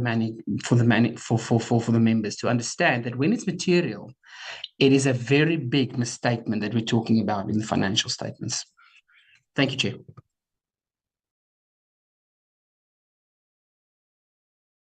So thanks, Chair. Maybe to come. Thanks, Cassie, for the materiality explanation. And also, Chair, you had asked that we've been auditing for 5 years. We raised the same issues. What is it that we can do more rather than raising the same issues? Because we can be viewed as part of not doing enough.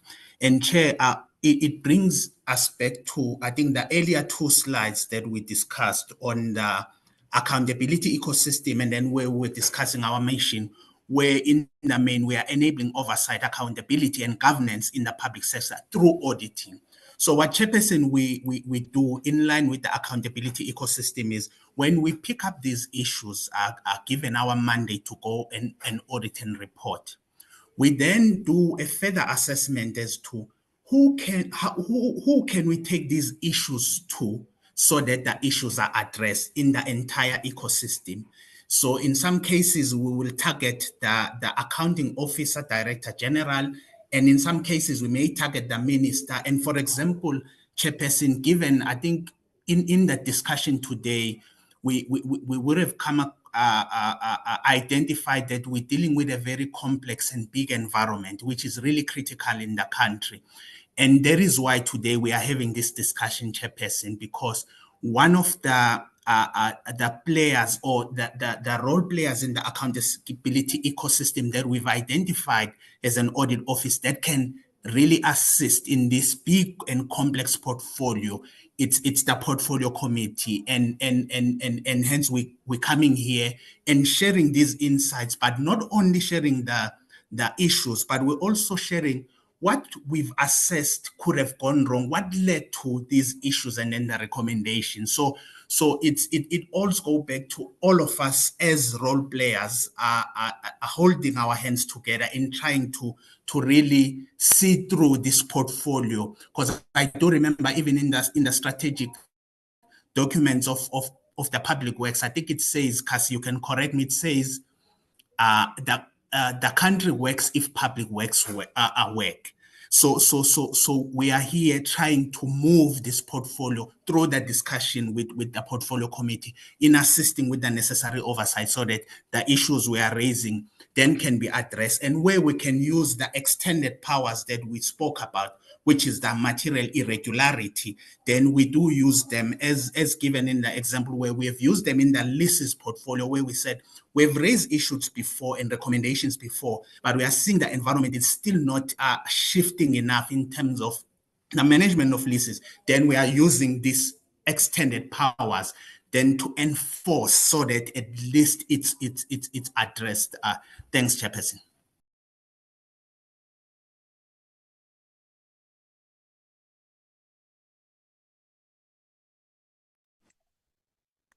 Are you all done with your responses, AG? Yes, Chairperson. Thanks. We are done. Okay. Thank you so much with your response. Colleagues, I'm not going to open for a follow-up. You'll just have to hold your follow-up questions. Let me take this opportunity and appreciate your good self from the AG's office in presenting the report and responding to the questions, clarity-seeking questions that you got from the honorable members. And I want to urge you and request you, maybe you need to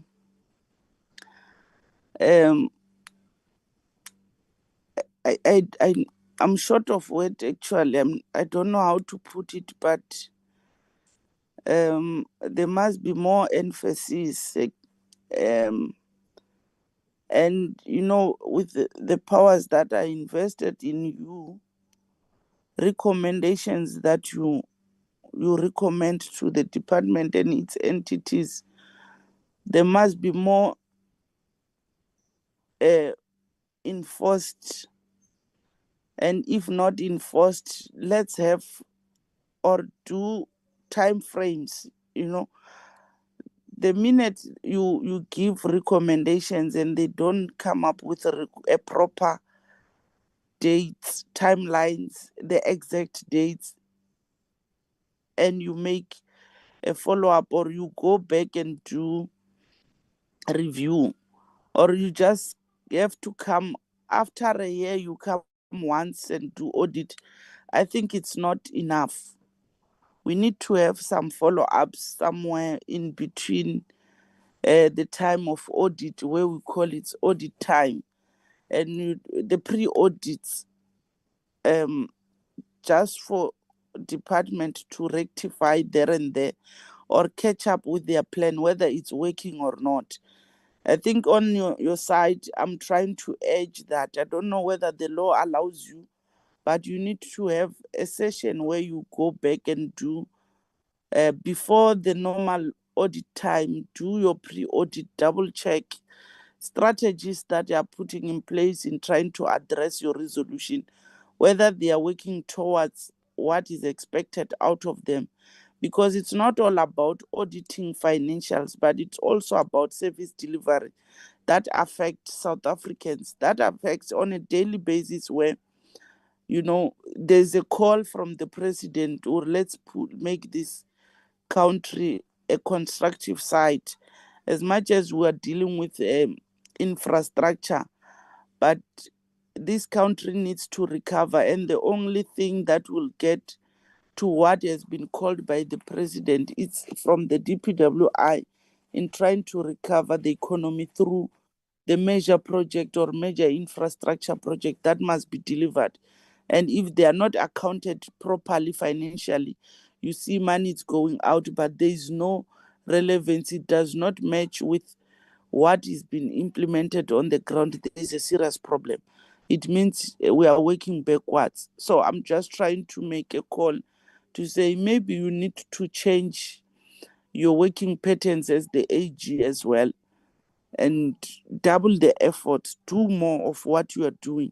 But let me all take this opportunity and thank you and release you, while we'll be remaining with the department to do resolution tracking. What we are doing, AG, before you leave the platform, is that even after this meeting, the next meeting will be trying to get and track what has been resolved today, what you have recommended, how far they are. That's the other mechanism that we have given ourselves as a portfolio. And we are also calling on yourself as the AG to assist us in assisting the department to deliver the best and clean service to South Africans. We are saying you are released and have a good day further. Thank you, Chairperson. Thank you. Honorable members and the department, the next item is that of tracking of resolutions. Nola, can you take us through? And we'll also request the DG to give a bite after you have made a presentation of those tracking. Nola? Thank you, Chair. On the 7th of Wait, October, when Nola, wait, I'm not sure whether Madikizela wanted to say something I saw, or it was a legacy hand. No, Chair. Continue, Nola. Sorry. Okay, thanks. Nola, you may proceed. Okay, thank you, Honorable Chairperson. On the 7th of October, the Portfolio Committee met with the department, and the department briefed the members on the departmental and PMTE annual report for 2024-2025, and the following are the resolutions that were taken in that meeting. The committee resolved that the department must submit a written report explaining the reasons why the requested reports could not be submitted, and the department should then indicate by when the said reports could be submitted to the committee. And the reports referred to are the George Collapse report as well as the Telkom Towers forensic report. And that is due by tomorrow. And so far, Chair, we have not yet received the explanation from the department. The second resolution that was taken on the day was that the committee would convene a closed meeting where the department would brief its members on the Telkom Towers and George Building Collapse forensic reports during the fourth term in camera. So that is still pending the committee decision, because we're just waiting on the chair to decide as to when exactly that meeting should take place during the fourth term. Another resolution that was taken in that meeting was that the Portfolio Committee would convene a meeting to deal with all EPWP related matters. And in that meeting, the department should provide a report on the challenges and proposals, as well as the implementation of turnaround measures for creation of more employment opportunities. There is already, Chair, a meeting that is currently scheduled for the EPWP on the 12th of November 2025. So we're hoping that the department would also take note of the requirements in terms of the presentation.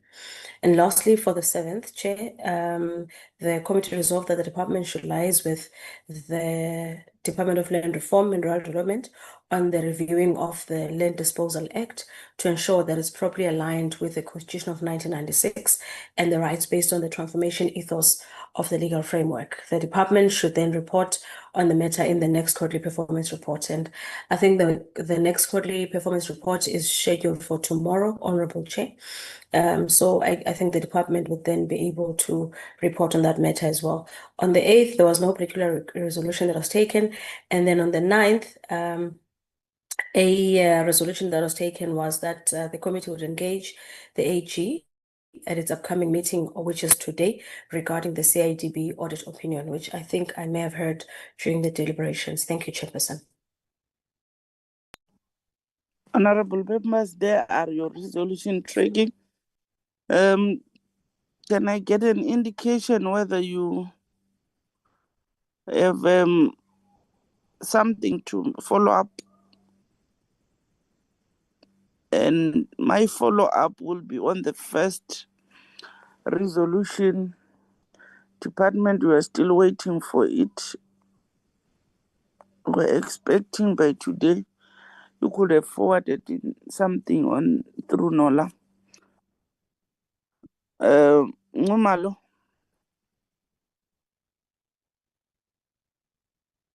Okay, thank you, Chair. I'm not sure whether this one that I'm going to raise now, it falls under the resolutions, but I remember in the meeting we had where we requested a list of officials that have been dealt with in terms of those that were found to be in contravention of the laws.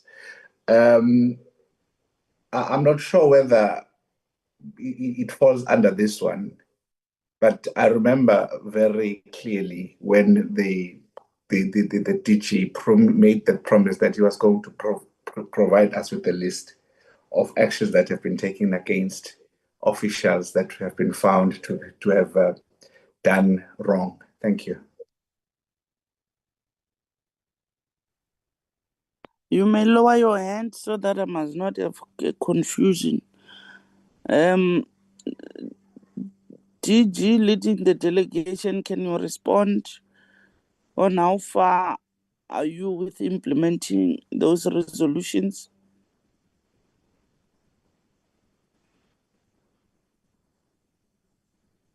I think, Chairperson, how are you? Chairperson, can you hear me? I'm good. Very well. You are Am I clear. audible? Okay. Yes, DG. Yeah. Chairperson, I thought the DM is still with me here because I was sitting next to No, him he's last time. not.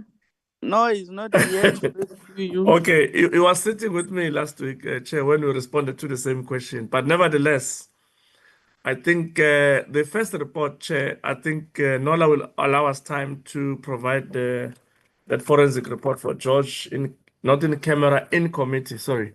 Then we can deal with that one. And then the other one, Chair, I've already instructed that we send the forensic report to Portfolio Committee for Telkom Tower forensic investigation.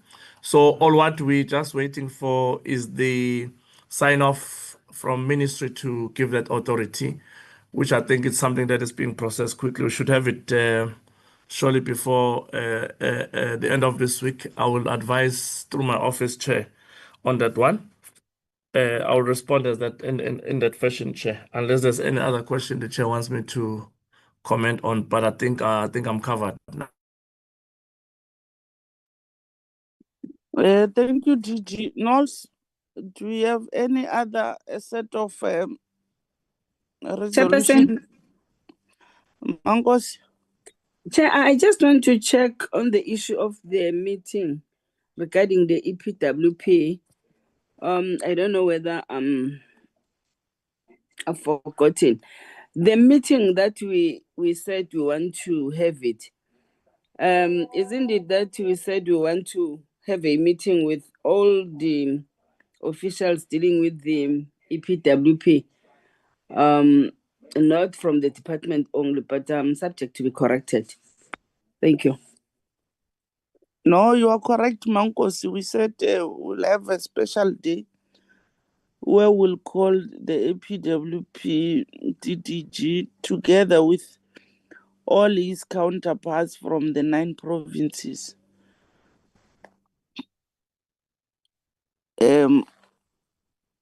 Which I think they'll have to communicate with Nola on the side about that and give us a specific date. Nols, do you have any set of resolution tracking? I'm not sure. This should be all in. In fact, just want to check, based on what you've just alluded to, should we then, on the meeting of the 12th of November, include the other colleagues from the 9 provinces? Is that what the committee requires? Yes. Noted. Thank you, Chair. Yes. Chair, then in that sense, we'll then update the resolution and indicate that we need to the department is to invite the other 9 colleagues from their provinces. After this one, Chairperson, we've got 3 sets of minutes for the 3 meetings that I've just spoken to, and the sets of minutes were also circulated to members. So I'm not sure if Chair would want me to go through them, or we'll just assume that members have had time. No, you can just present them according to their dates.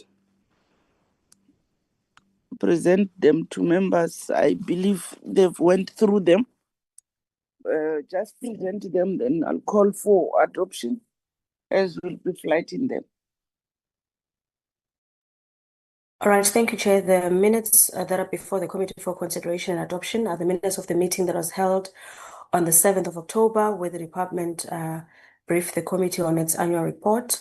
That would be the attendance register. And then, Chair, the resolutions I've already spoken to during my presentation of the resolutions tracker. Thank you, Chair. Honorable members, there are the minutes and any matters arising from those minutes, corrections or any other matter. Can I get an indication? In the absence of none, can I call for an adoption of those minutes?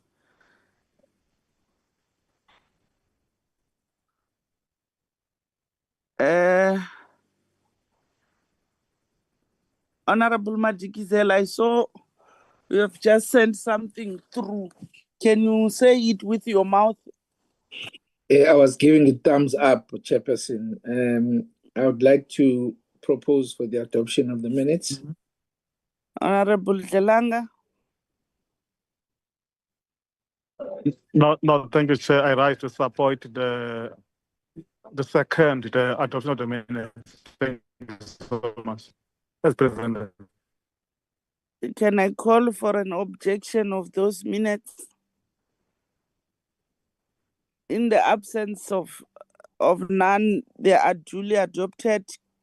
The second batch, Nola. Thanks, Chair. The second set of minutes are the minutes of the meeting that was held on the 8th of October, where one of the public works entities, Agrimo SA, also presented on its annual report. That also would be an attendance register for the day. And then the resolutions have also been taken care of during the resolutions tracking presentation. Thanks, Chair. They are the minutes. I present them to you. As Nola have said, can I get any indication whether you've got matters arising, corrections? If there's none, can we get an indication for an adoption? Honorable members, Honorable Bath. Happy to adopt. Thank you, Chair. Secondment. I support, Chair. Thanks. Honorable Nkosi, support. Mluleki, can you lower your hand or you are just raising it for good? Any objections? In the absence of none, the minutes are duly adopted. Can we get the last set? If not, Nola? Thanks, Chair. The last set of minutes that are before the committee for adoption are the minutes of the meeting that was held on the 9th of October, where two other public works entities presented their 2024-25 annual reports in the name of the CBE as well as the CIDB. That would be in the attendance register, and the resolutions of the minutes were also taken care of, Chair, during the resolutions tracking presentation. Thank you. Members, there are the minutes. Can we get an adoption? If you adopt, if there's any addition, rectification, you may do so. Can I get an indication who's adopting the minutes? Chair, I move for the adoption of the minutes. Thank you. Mankosi moves. Seconder. I second, Chair. Madikizela seconded. Can we get an objection? In the absence of none, minutes have been duly adopted.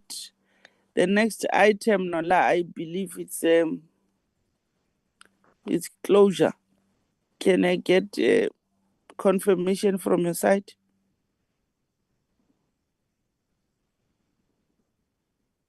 Yes, Chairperson, that's your cue to close the meeting. Thank you.